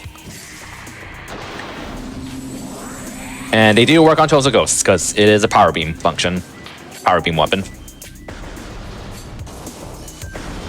All right, so for whatever reason, these ghosts take a while to spawn, but by shooting one of them immediately, it makes it come down a little bit earlier.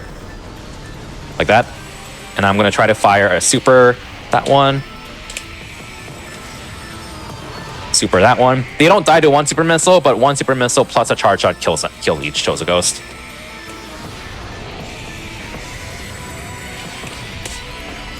But I don't know which one's taking the super missile, so I'm just super missing every single one to be safe. That one's dead.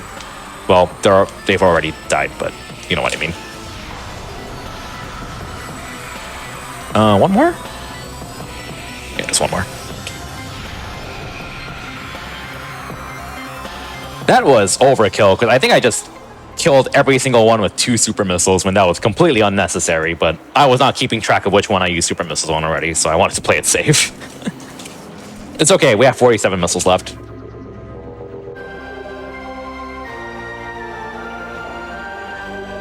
Alright, and that's the Flagra. Well, not Flagra, but the artifact where Flagra was. And we continue to clean up. So, yeah, I think at this point I'm pretty much just gonna go to the furnace area now, which is pretty much like the latter half of Chozo Ruins that's blocked off by Wave Beam and Ice Beam for the most part, because we're pretty much done with like the super early parts of Chozo Ruins in terms of cleanup.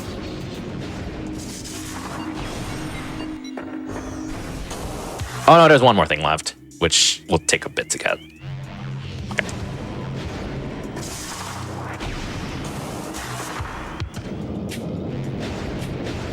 All right. Yeah, this room is called Vault. Why am I pointing this out? Because Metroid Prime 2 has a room called Vault. And Metroid Prime 3 also has a room called Vault. That is not a joke. There is literally a room named Vault in all 3 Prime games. So Metroid Prime 4 better have a room named Vault in it. Otherwise, it is not a true Metroid Prime game.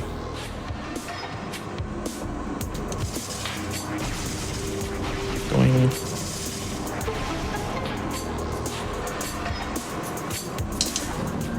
Alright.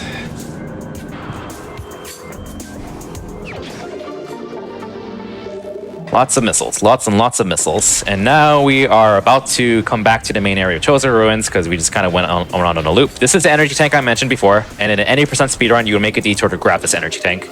And 100%, you don't get it immediately because you're coming out of this area anyways during cleanup. So you save time just putting it off until cleanup. So there's a bunch of scarabs here that have relatively high power bomb drop rates, and I kind of need power bombs. So there's like 5 of them right there. Cool. Thanks, game. Drop rates in this game are weird in that drop rates depend on the room and the enemy in this game. Whereas in Prime 2 and 3, drop rates depend on what you have, or rather what you lack. So if you're low on health in Prime 2 or 3, the game will usually give you a really big health drop. Prime 1 does not care. So if you're about to die, Prime 1 can just give you a missile tank and not care. How does this work again? I don't have grapple beam. Don't need to do a full dash, but yeah, because there's a standable thing in the lava here. I think. Yeah. Oh wait, no, wrong spot. There it is. And we skipped it. We are supposed to use grapple beam to cross that, but you can just jump off of a piece of the floor there, as long as you have gravity suit. And we got the last power bomb tank in the game. So we have 4 power bomb tanks, but we don't have the actual main power bomb upgrade. So that's cool.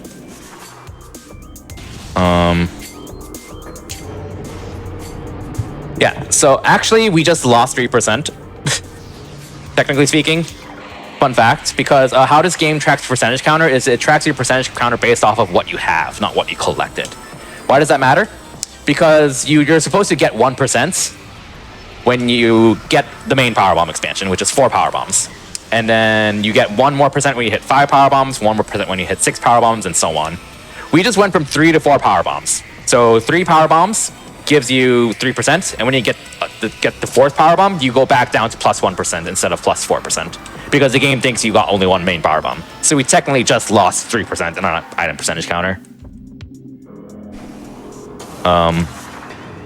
But we're going to get that all back when you get the main power bombs, because we're going to jump from 4 to 8, and that's just going to give us back 4%.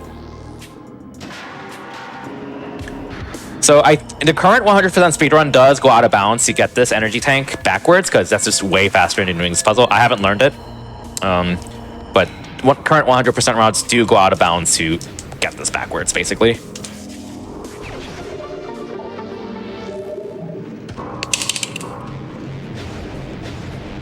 Okay. And now, This is one of the items that you. By the way, there's nothing you can scan here. There's an item here.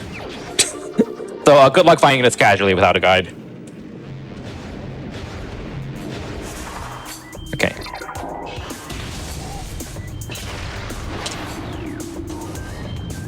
All right. So now we're done with training chamber, which is the room where we just fought the ghosts.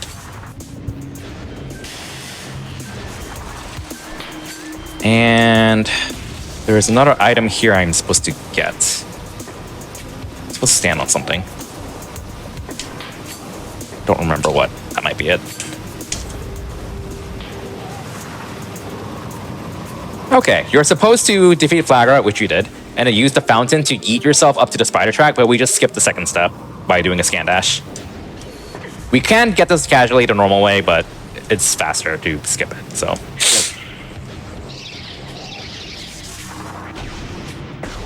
Okay.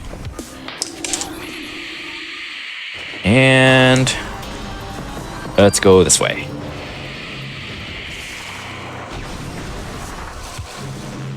I'll go ahead and save because I haven't saved in a while. There isn't really anything dangerous that would really kill me anytime soon, but like also things can happen.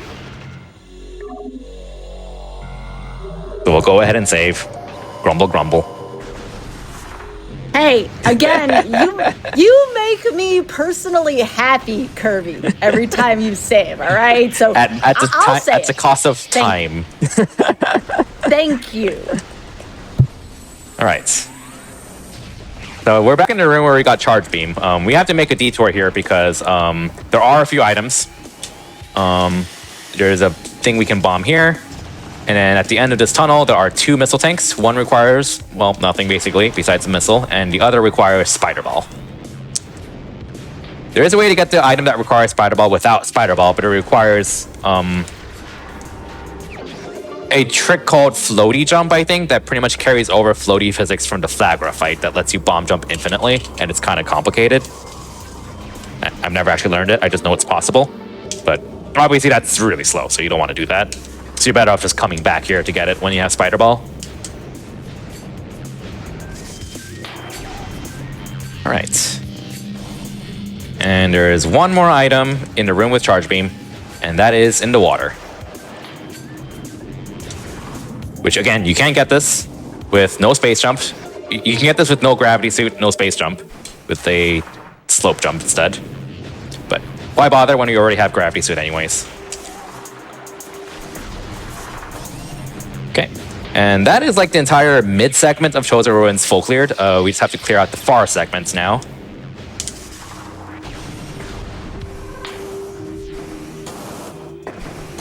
Did I get this item? I did, okay. Yeah, so yeah, there's a notorious crash in this game, unfortunately, where like, I think it's when you load up the room called Furnace on a physical GameCube, then the game has a tendency to crash. It's kind of notorious. It's happened to a lot of people casually. If you're playing the GameCube version on a Wii, that doesn't happen. Probably has to do with the Wii having like more RAM or something like that, so it doesn't crash anymore. I don't remember the exact details, but playing it on the Wii just fixes it. So yeah, this room coming up here is called Furnace. And we've been here before. This is the room we came to get our first energy tank after getting Ice Beam early. Just now that we have all the items to get, we can go ahead and clean everything up. Ooh.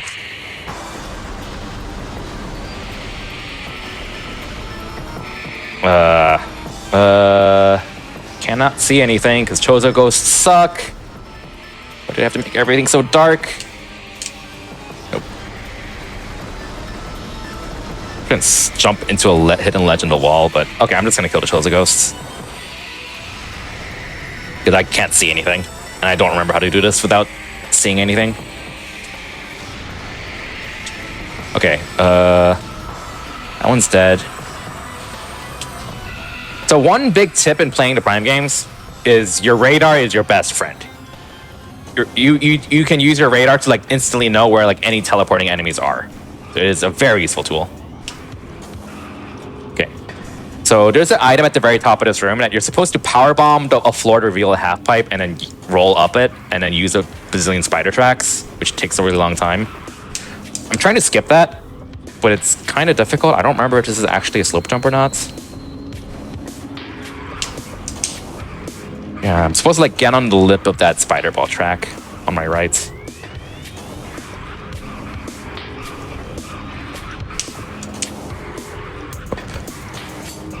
Come on. There we go. Okay. It's a little scary, but you can faintly see the shadow of the morph ball to tell if this is safe to fall. Okay, we're good. This is always so scary to do. Oh my goodness.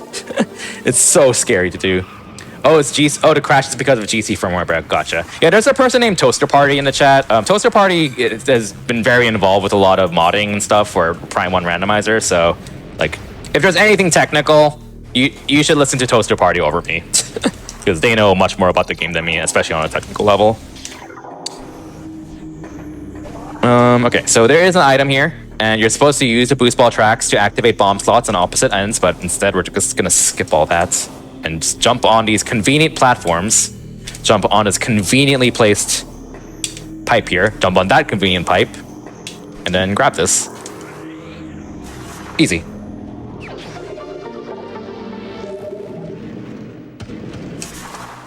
I don't remember which way I go.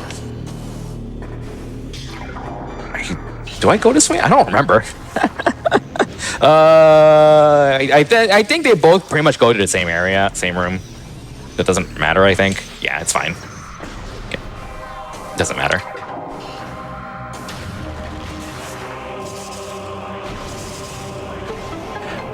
So yeah, I think this is basically Chosen Ruins full clear. We're gonna get 2 more things in this room that require Ice Beam and Plasma Beam, respectively, which we conveniently already have.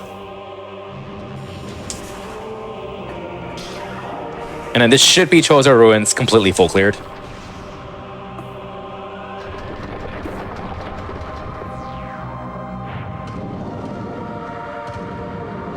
Okay. E.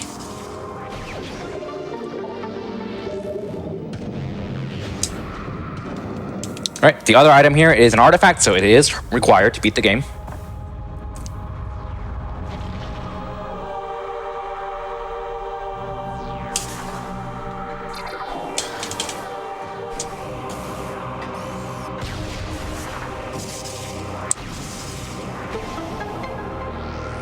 Then statue moves.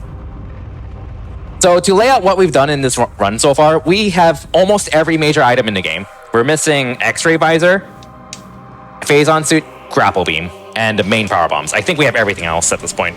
In terms of what we've collected, we have full cleared we have full cleared Phendrana, Chosen Ruins, and Magma Caverns, and there are only 2 major areas left. Talon Overworld is like already half full cleared, and Phazon Mines has been completely untouched. So like we are already like 70% done with item collection, give or take, because 3 out of the 5 major areas are completely full cleared. So like this entire like 30 minutes has basically been cleaned up for Phendrana, Magmor, and Chosen Ruins. And now our next step is to go to Talon Overworld, because Talon Overworld has like an entire segment to it of the Crash Frigate, which is kind of like the underwater part of the game, because you're supposed to go through the frigate that we were on at the start of the game, except it crashed and it crashed underwater, which is where this is pretty much the game's big check for a gravity suit.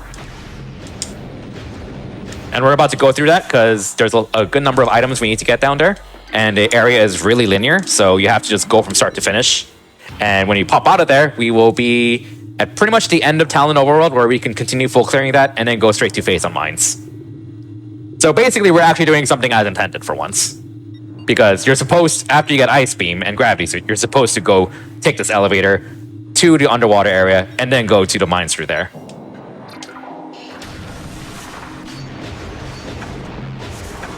Okay.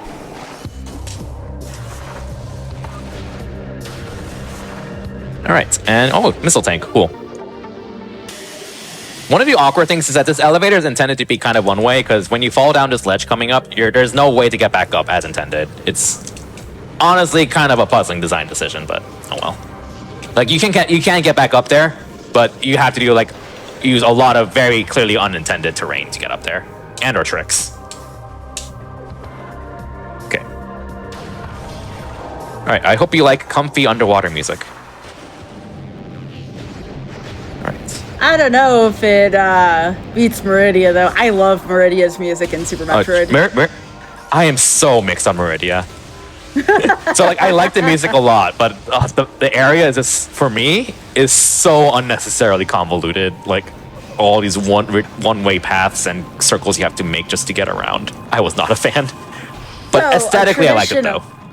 So it's a traditional Nintendo water-themed level. Kind of. All right.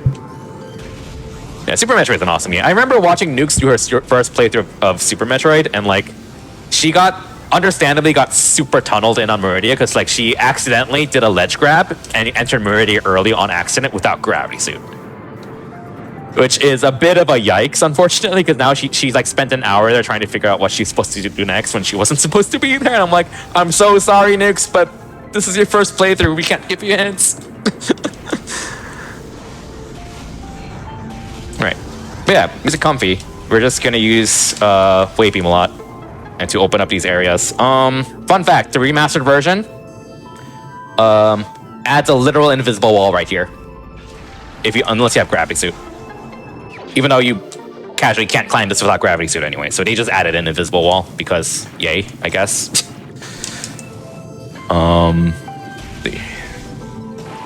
Yeah, pretty linear area. I just have all the thermal nodes memorized, and thermal visor again isn't really strictly necessary because you can just memorize where they are, but it is nice just because you can lock onto the thermal nodes with thermal visor. You can't if you don't have the visor.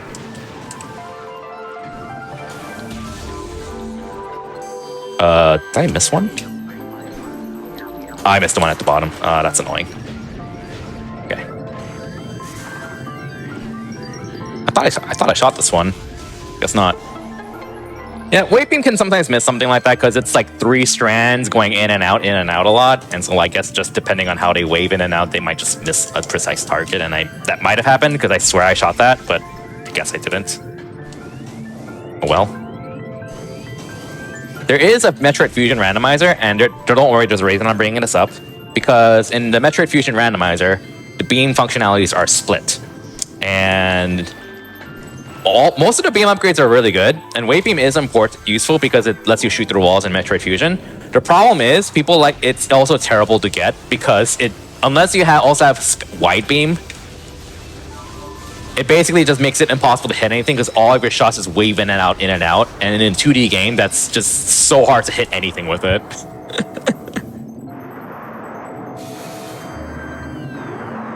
Alright, so in a randomizer, you do not want to see any items here, because this area is just so out of the way. And there is a check here that requires a super missile. I know people who actually play randomizers excluding every check in this area, because this area underwater has like 3 checks in it with like 15 rooms of a linear line that has like no shortcuts. So like a lot of people understandably like just turn these checks off because they're so out of the way in a randomizer setting. To me, personally, I think part of the fun in a randomizer is having terrible checks, but to each their own. It's just funny stream value to be like, oh, I really hope my important plasma beam isn't in this really out of the way area. Oh, heck. How often does that happen? Not too often in this randomizer. It's like, I guess this is kind of my personal opinion, but I feel like Prime 1 is really fun, don't get me wrong, but I feel like the randomizer can be a little bit weak compared to 2 and 3, only because like the world design doesn't lend itself as well to like options, I guess. Because like you might be noticing a trend where like every area is basically a line, and the randomizer is really centralized around getting your 4 beams. So like once you get your wave and ice beam, that's like that's pretty much the entire game open to you. But it's still very fun, and and one of the fun things that was implemented recently was random door locks.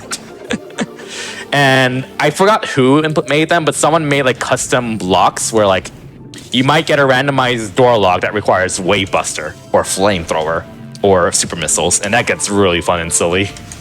I only missed 2 E-tanks when I played this casually. That was one of them. Oh, you missed that one. Oh, that feels bad. Yeah. Okay, so yeah, we just passed by the door that takes us to Phase on Mines, but before we do that, we need to finish cleaning up Talon Overworld. Because Talon Overworld, there's like 3 or 4 more items in this area that we need to grab, one of them being X-Ray Visor, and I mentioned how the X-Ray Visor, you can like pretty much do everything with that normally requires X-Ray or Thermal Visor without actually having the visors, because there's no like hard check for them. There's one exception, and that is Omega Pirate. You cannot damage Omega Pirate without X-Ray Visor. So Omega Pirate is the one thing that hard requires X-Ray Visor. So we have to get it in any percent, and we need to get it in 100% as well before fighting Omega Pirate, because you cannot beat him without it. Okay, so thanks for falling down. So we're gonna go ahead and climb up the spider track by jumping a lot. Cool. And we're gonna go to everyone's favorite half pipe in the game, Life Grove Tunnel. Will it work? It worked. Let's go. I made that look easy. That half pipe has it. I love this game and all. This half pipe doesn't work half the time. It doesn't work very well. It's like, I think some speedrunners will legitimately do a really complicated bomb jump just to not have to use boost ball there, because it's just that bad. So, yeah, but we got it first try, so let's go. All right, so we got, what's it called? X-ray visor. We need to power bomb this area to open up the walls. And these enemies here give guaranteed power bomb drops. And Phase on Mines is very power bomb intensive. We need every power bomb we can get. We do need to go here because there is an artifact here. Once we get this, what you're intended to do is you're supposed to climb around this room a few times vertically and then fight like 4 Chozo Ghosts, which is kind of cool in a sense because this is kind of the game's way of demonstrating that you can use your X-ray visor to track the Chozo Ghosts and make them much easier to fight, especially after all the pain they put you through in Chozo Ruins. We're not going to bother with that. We're going to skip that. Using a art jump.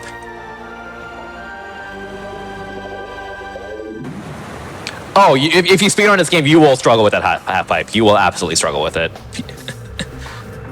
And yeah, so here's an art jump, and the ghosts are skipped. Okay. And now let's see if this half pipe cooperates. Made it! Let's go! So like sometimes if you're holding left the entire time, you just won't even land on that ledge. Because yeah, that half pipe is certainly a half pipe. But, you know, they've really improved the half pipes a lot in Prime 2 and 3, so I'm very thankful for that. Alright, so Talon Overworld is full cleared. Every area in the game is full cleared, except for the mines. So we are finally going to the mines. Okay.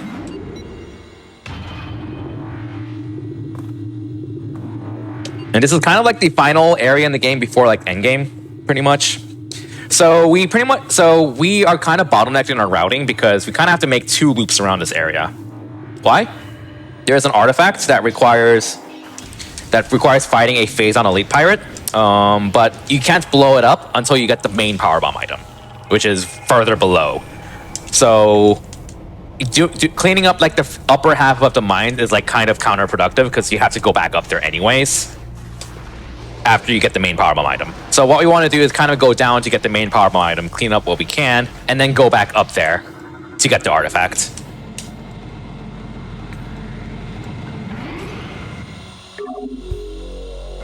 And we'll go ahead and save to be safe. And hopefully make the slope jump. Oh, missed it. Okay, I'm gonna kill these turrets because they hit like a giant mother effing truck. And I somehow didn't get hit there, so that's cool.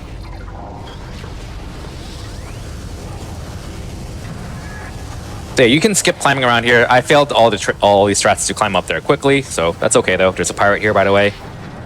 Goodbye. So there's like a there's like a linear intended path to go straight down in the mines, which we're supposed to open up the barrier below the turrets that I just blew up.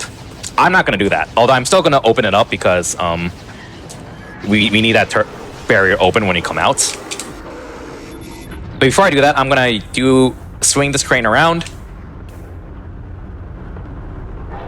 Get a missile tank here. You're supposed to use Spider Ball to get that, but no one likes Spider Ball. I'm just gonna do a slope jump instead. And an R jump. Ow.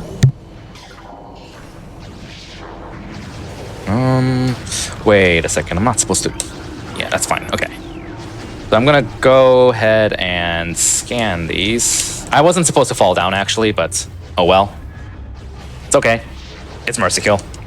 We need that barrier open because we're gonna come out of that barrier later.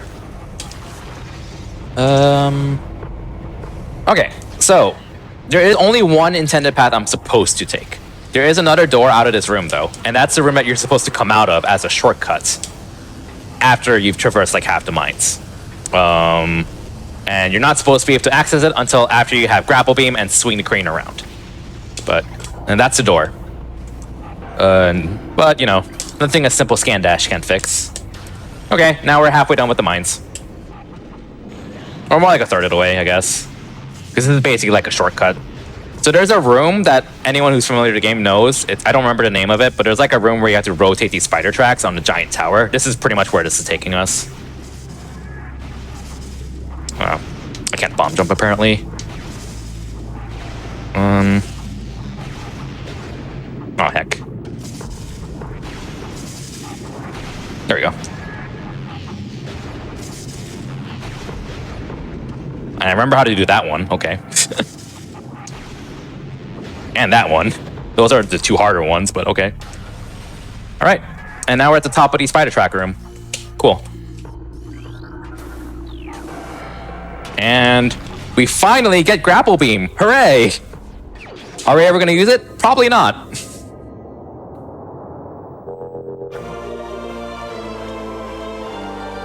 But we need to get it because it's 100%.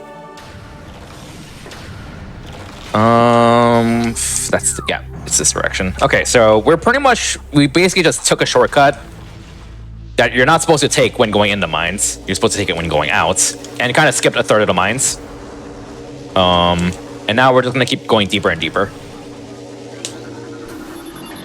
Right.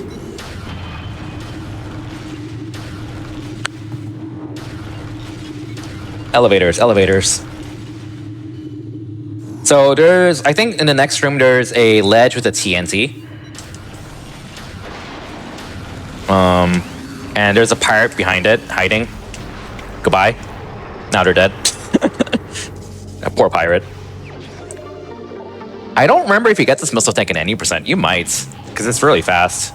I don't remember though. So this is what we call an elite pirates. These are mini bosses, and you're supposed to kill it. Well, no, this particularly pirate's a bro. It's gonna let us borrow its head and jump off of it and skip it. Bye.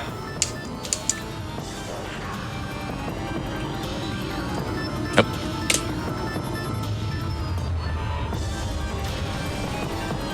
And now this is a room with poison gas, and you're not supposed to be able to get rid of the gas until after you get power bombs, because we're not supposed to have power bombs at this point. But we already have every single power bomb expansion in the game, just not the main one. So, we'll just go ahead and grab this now, because this hides an energy tank, which we really appreciate.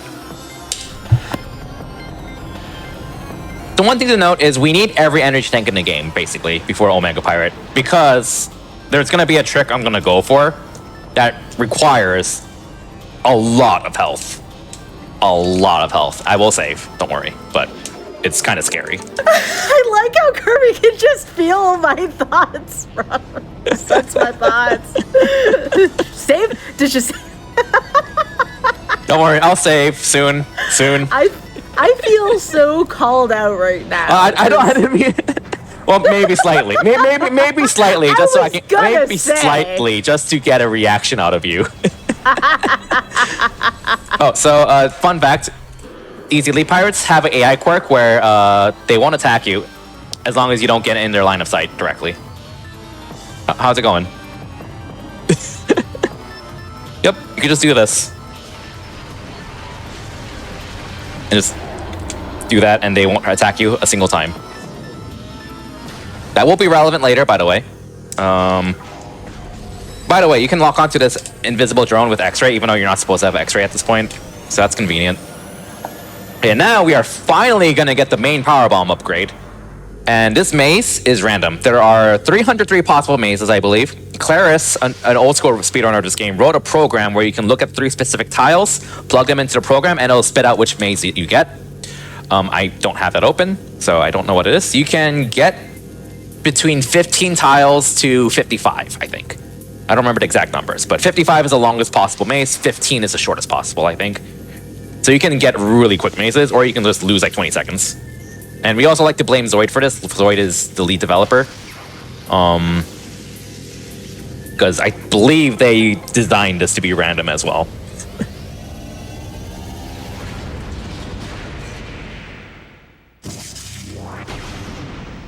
Now that I think about it, Zoid might have gotten a name change. I don't remember off the top of my head, though. So if someone knows, then please correct me on that.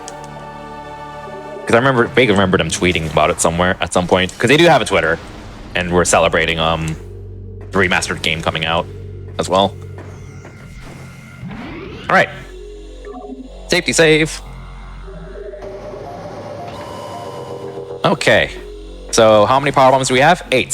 So yeah, we just gained 4%, by the way, because our power bomb count went from 4 to 8, since the main power bombs gives us 4. And now we have every power bomb tank in the game, including the main one.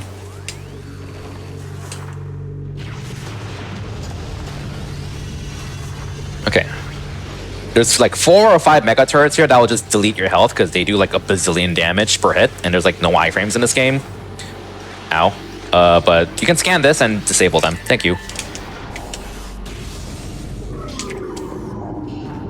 So now we're going into the deep mines with all the Metroids and the fungal halls and stuff. And there's a good number of items down here.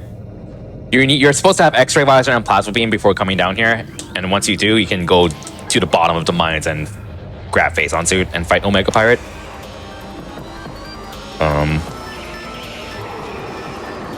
Free the Metroids! Free the Metroids! Mate, do I remember how to do this dash? Gaming, let's go! For some reason, I always struggled with that dash. Okay, so you are supposed to powerbomb like 2 big walls in a row. I'm gonna wait a bit and then use one powerbomb to boom all 4 of these Metroids because they're just gonna be a nuisance. There's another one coming. I'm just gonna go ahead and kill it. And there's a missile tank here, but instead I'm gonna use a standable terrain to do a slope jump and then an R jump to grab this missile tank and skip all of that.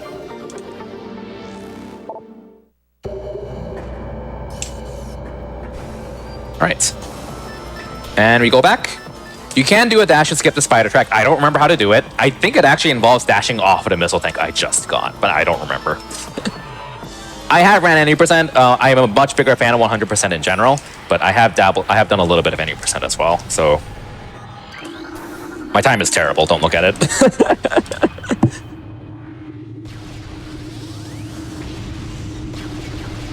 But yeah, I think my 100% time, I literally got in a race with a bunch of old school runners, and I was like, yeah, this run's actually surprisingly decent for my skill level. Wow. I think it's like a 127 in game time, which at the time is like okay.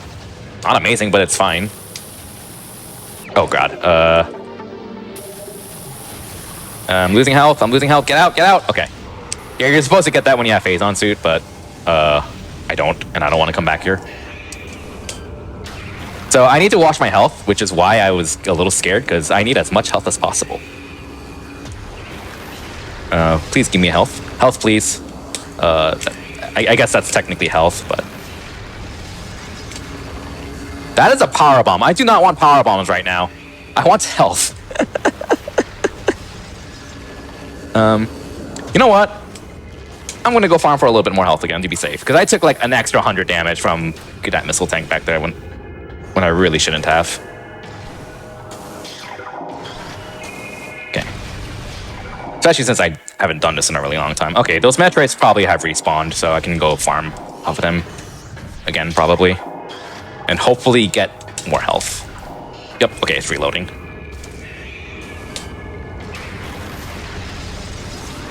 That's not game, that's not health. That is not health. Please give Kirby health.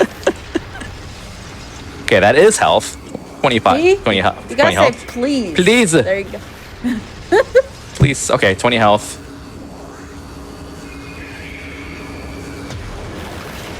Health? Okay, we got 40 health out of that. That's okay, honestly. So, it's more comfortable. Alright, why am I caring about health? Because there's an artifact in this room that requires Phazon suit. We don't have Phazon suit. We don't want to come back here. And this is why I saved.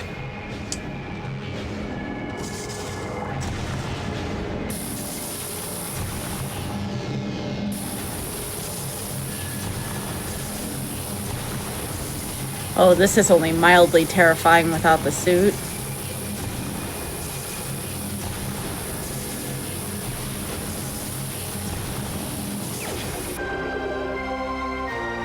Wow, Kirby. I still need to get out. Oh, I might be dead. Shit. Oh, shoot. Oh, no! Oh, that last bomb at the very end did it. Like, that just kind of... That's what lost me that. Oh, well. That's a shame. That's a shame. That's a shame. Oh. Okay, it's not that far back, honestly. So, I mean, I do have to get a few items again, but that's okay. Yeah, so that damage goes up exponentially. So, like, you need... And there's a point in that little tunnel where the damage you take doubles. So there's, like, if you paid close attention for anyone in chat, there's a point where I, like, rolled back really far. And that's because I was moving back into the zone where I wasn't going to take double damage anymore, just to mitigate the damage I took. Silly question here, Kirby. How do you plan on healing after taking all that damage? Like, what do you do? Yes. That's not an answer. I'm genuinely curious. Yeah, so that part after that is actually really scary in 100%, because in 100% you can afford to take the damage to get the artifact by tanking all that damage. In 80% you don't do that because you literally don't have the health to do it. You actually go out of bounds for it, but that's a completely different thing. Meaning you actually have health for the last part in 80%, and 100% you don't. So it's a little scary. Okay.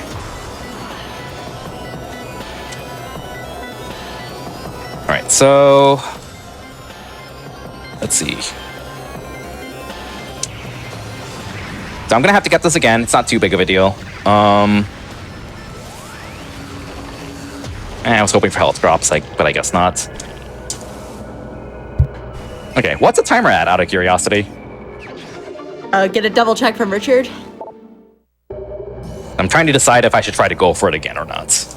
I was close. I was very close. I made one tiny mistake. I think I can do it, but it depends on the timer, I guess. I can double check, but there's going to be a little bit of a delay. Let me see. Oh, 2:05. Oh, no. Okay, I cannot go for it again. Didn't realize the time was that long. Okay. Okay. 2:05? Yeah, I don't think I'm making 2:15 at this rate. Oh well. We'll see how far we get. At least get up to Omega Pirate. Alright.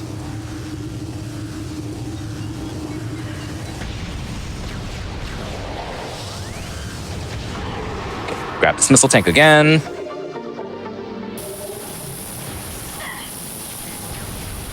Aw, thanks for the red health this time. Okay, because Omega Pirate at least is just really cool to do in a speedrun. I definitely want to at least get that far. Okay. But yeah, this part of the run is actually pretty scary. I mean, like, that skip I was trying to do where I was tanking the damage is actually pretty consistent, honestly. I just made one mistake and was too aggressive with planting bombs nearby, which cost me like an extra half second, and that was enough to kill me there. So, that's okay though. We're just gonna have to make the backtrack then. We were close, and that's what matters. All right.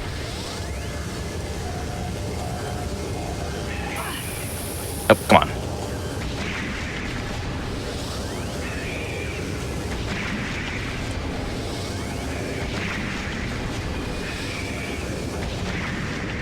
Oh yeah, okay. There's a missile tank down here. I'm gonna use a power bomb just to get rid of the Metroid that's gonna bother me.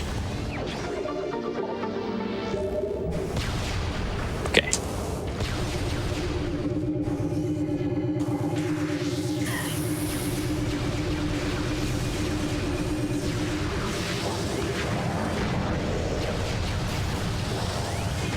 Okay, I'm gonna try to get this dash here. Oh, that was close. Okay. Didn't make it.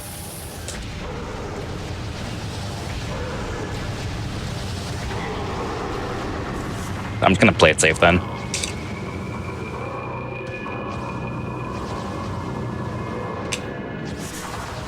I'm gonna kill these pirates.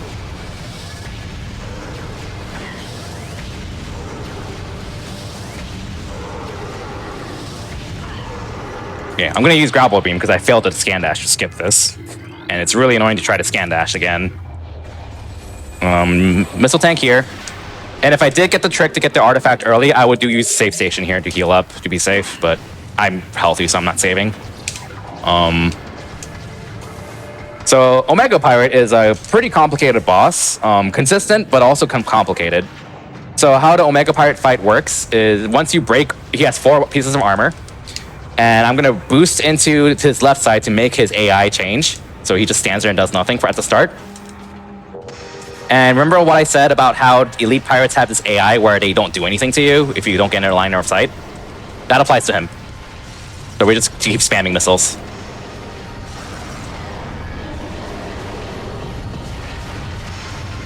Okay, and now comes the other part. There are 3 phase-on pools, and we have to damage him when he starts charging from a phase-on pool. There are 2 rules to what he can do, which pool he spawn. He will never spawn in the same pool twice in a row, and he will always spawn in the pool farthest from you. So I'm going to stand equidistant between 2 pools. Right here. So there's one to my left, one to my right. This is the farthest one. So he's going to spawn from here. Missile, charge. Boom. Okay, now I'm going to stand next to a pool behind me. So that one's the farthest one. He cannot spawn there because he already spawned there last time. So he's always going to spawn in this one next. Go back and do it again. He's going to spawn in this one next because I'm too close to the pool behind me. He can't spawn in that one twice, so he's going to spawn here again. And he's dead.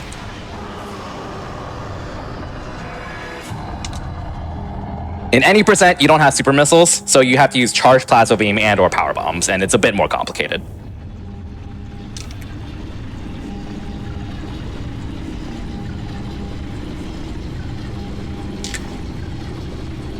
But yeah, that's the Omega Pirate fight. And we have phase-on suits.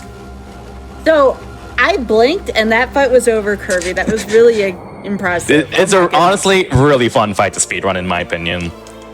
Especially 100%, because you have the perfect tools to handle it really consistently. But yeah, since I failed the trick to get the artifact, unfortunately, I'm going to have to backtrack for it. We'll see how much I can get done, because I think we'll probably have like 5 minutes left on the clock, which I'm not finishing in that time, unfortunately, but that's okay. You can always try again at some other point, Kirby. I can try again some other point. Maybe Metroid Prime 2. I'm better at that game anyways. Oh, sure. All right. I like giving people second chances during Mercy Kill, though. It's just another opportunity to try again. True. Oh, I feel like I could have been okay if I got that trick, maybe, but that's okay. I think it would have been a little bit closer, but maybe not.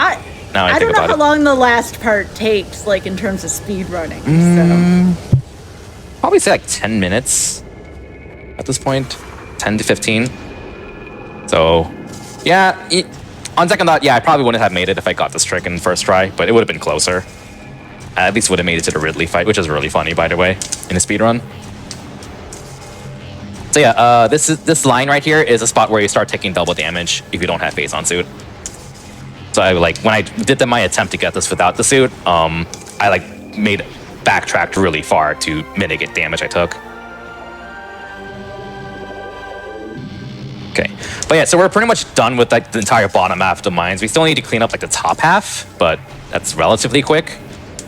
And then we're pretty much done with the game. We just have to go back to Talon Overworld and go to the final boss area. Okay, nope.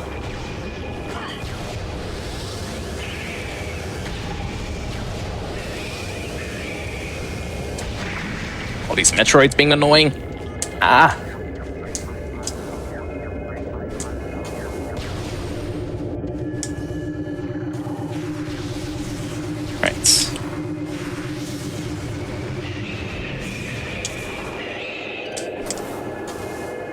That dash is so much easier when the Metroids are there. So in the remastered PAL and Trilogy version, there's all these Metroids are replaced by Fission Metroids, which are much more powerful Metroids. In the NTSC version, they are not.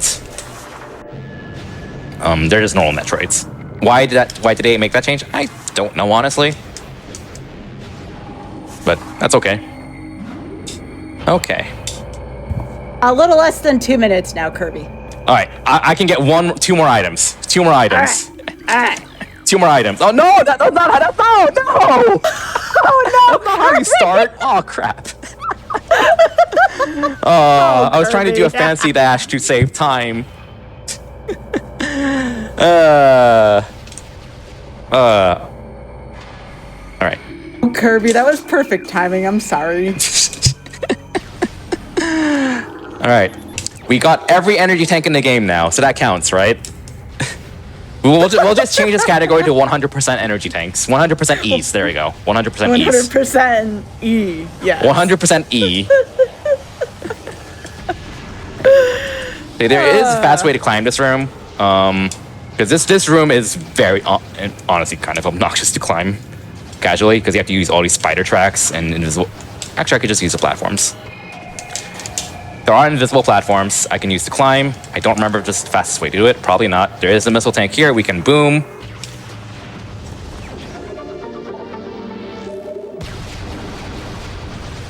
And this is the elevator to outside of Magmore, but we still need to do a little bit of cleanup left here. 30 seconds. Oh no. Oh no. Can I get one more item? I don't think I'm getting one more item. I don't think I'm getting one more item. No. 15. Oh, I forgot about this cutscene. No. 9, 8, 7, 6, 5, 4, 3, 2. You know what? 1. I'll kill him for stream value and finish it off with this attack. Wait, Buster, Kirby. go! All right, GG. I finished a run of 100% ease. 100% E. Yeah. That was still really impressive. I mean, 100%, and you were most of the way there. I mean, there wasn't much left to go. There wasn't much. I pretty much have to go through these rooms and get 5 more items on the way, and then I pretty much go straight to endgame. So yeah, I was pretty close. Someone said in the chat, are we not going to get to see the ending? This is Mercy Kill. It's Mercy Kill. You don't always get a happy ending in Mercy Kill, all right? Part of the point. Well, my record on Mercy Kill is 1-1 so far. Oh, we gotta have a tiebreaker. We gotta have a tiebreaker. Maybe Metroid Prime 2 100%. I'm a lot more confident in that game than this game, honestly. If I haven't made that obvious, but... No, but you still did great for not doing the vanilla in 8 years. You did a great job with this. And I had a good time. This was fun. We got 100% ease, so we basically finished. Before we go to our next show, Kirby, do you have any last minute shout outs? Well, first of all, shout out to Skybills and Richard for setting this up with me and having me on their show. First place, and again, Skybills for just being an awesome host.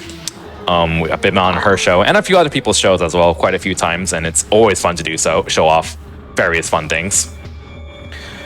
And also want to give a shout out to Claris. She's kind of what she's kind of one of the OG runners of the Prime series, especially Prime 1 and 2, who really taught me a lot about these games back in the day when there weren't really many resources per se. And is what got me into Prime Speed. She is one of the people who really got me into speedrunning Prime games and is a dear friend of mine as well.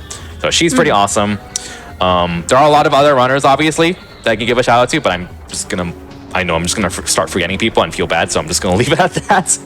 No, that's good. And I do want to give a shout out to the randomizer because I love randomizers. They're really fun, and I don't see myself speedrunning this game super seriously, but this is fun to do. But I do really love playing randomizers, especially for the Prime series. They're probably my favorite games to play randomizers for, all 3 Prime games.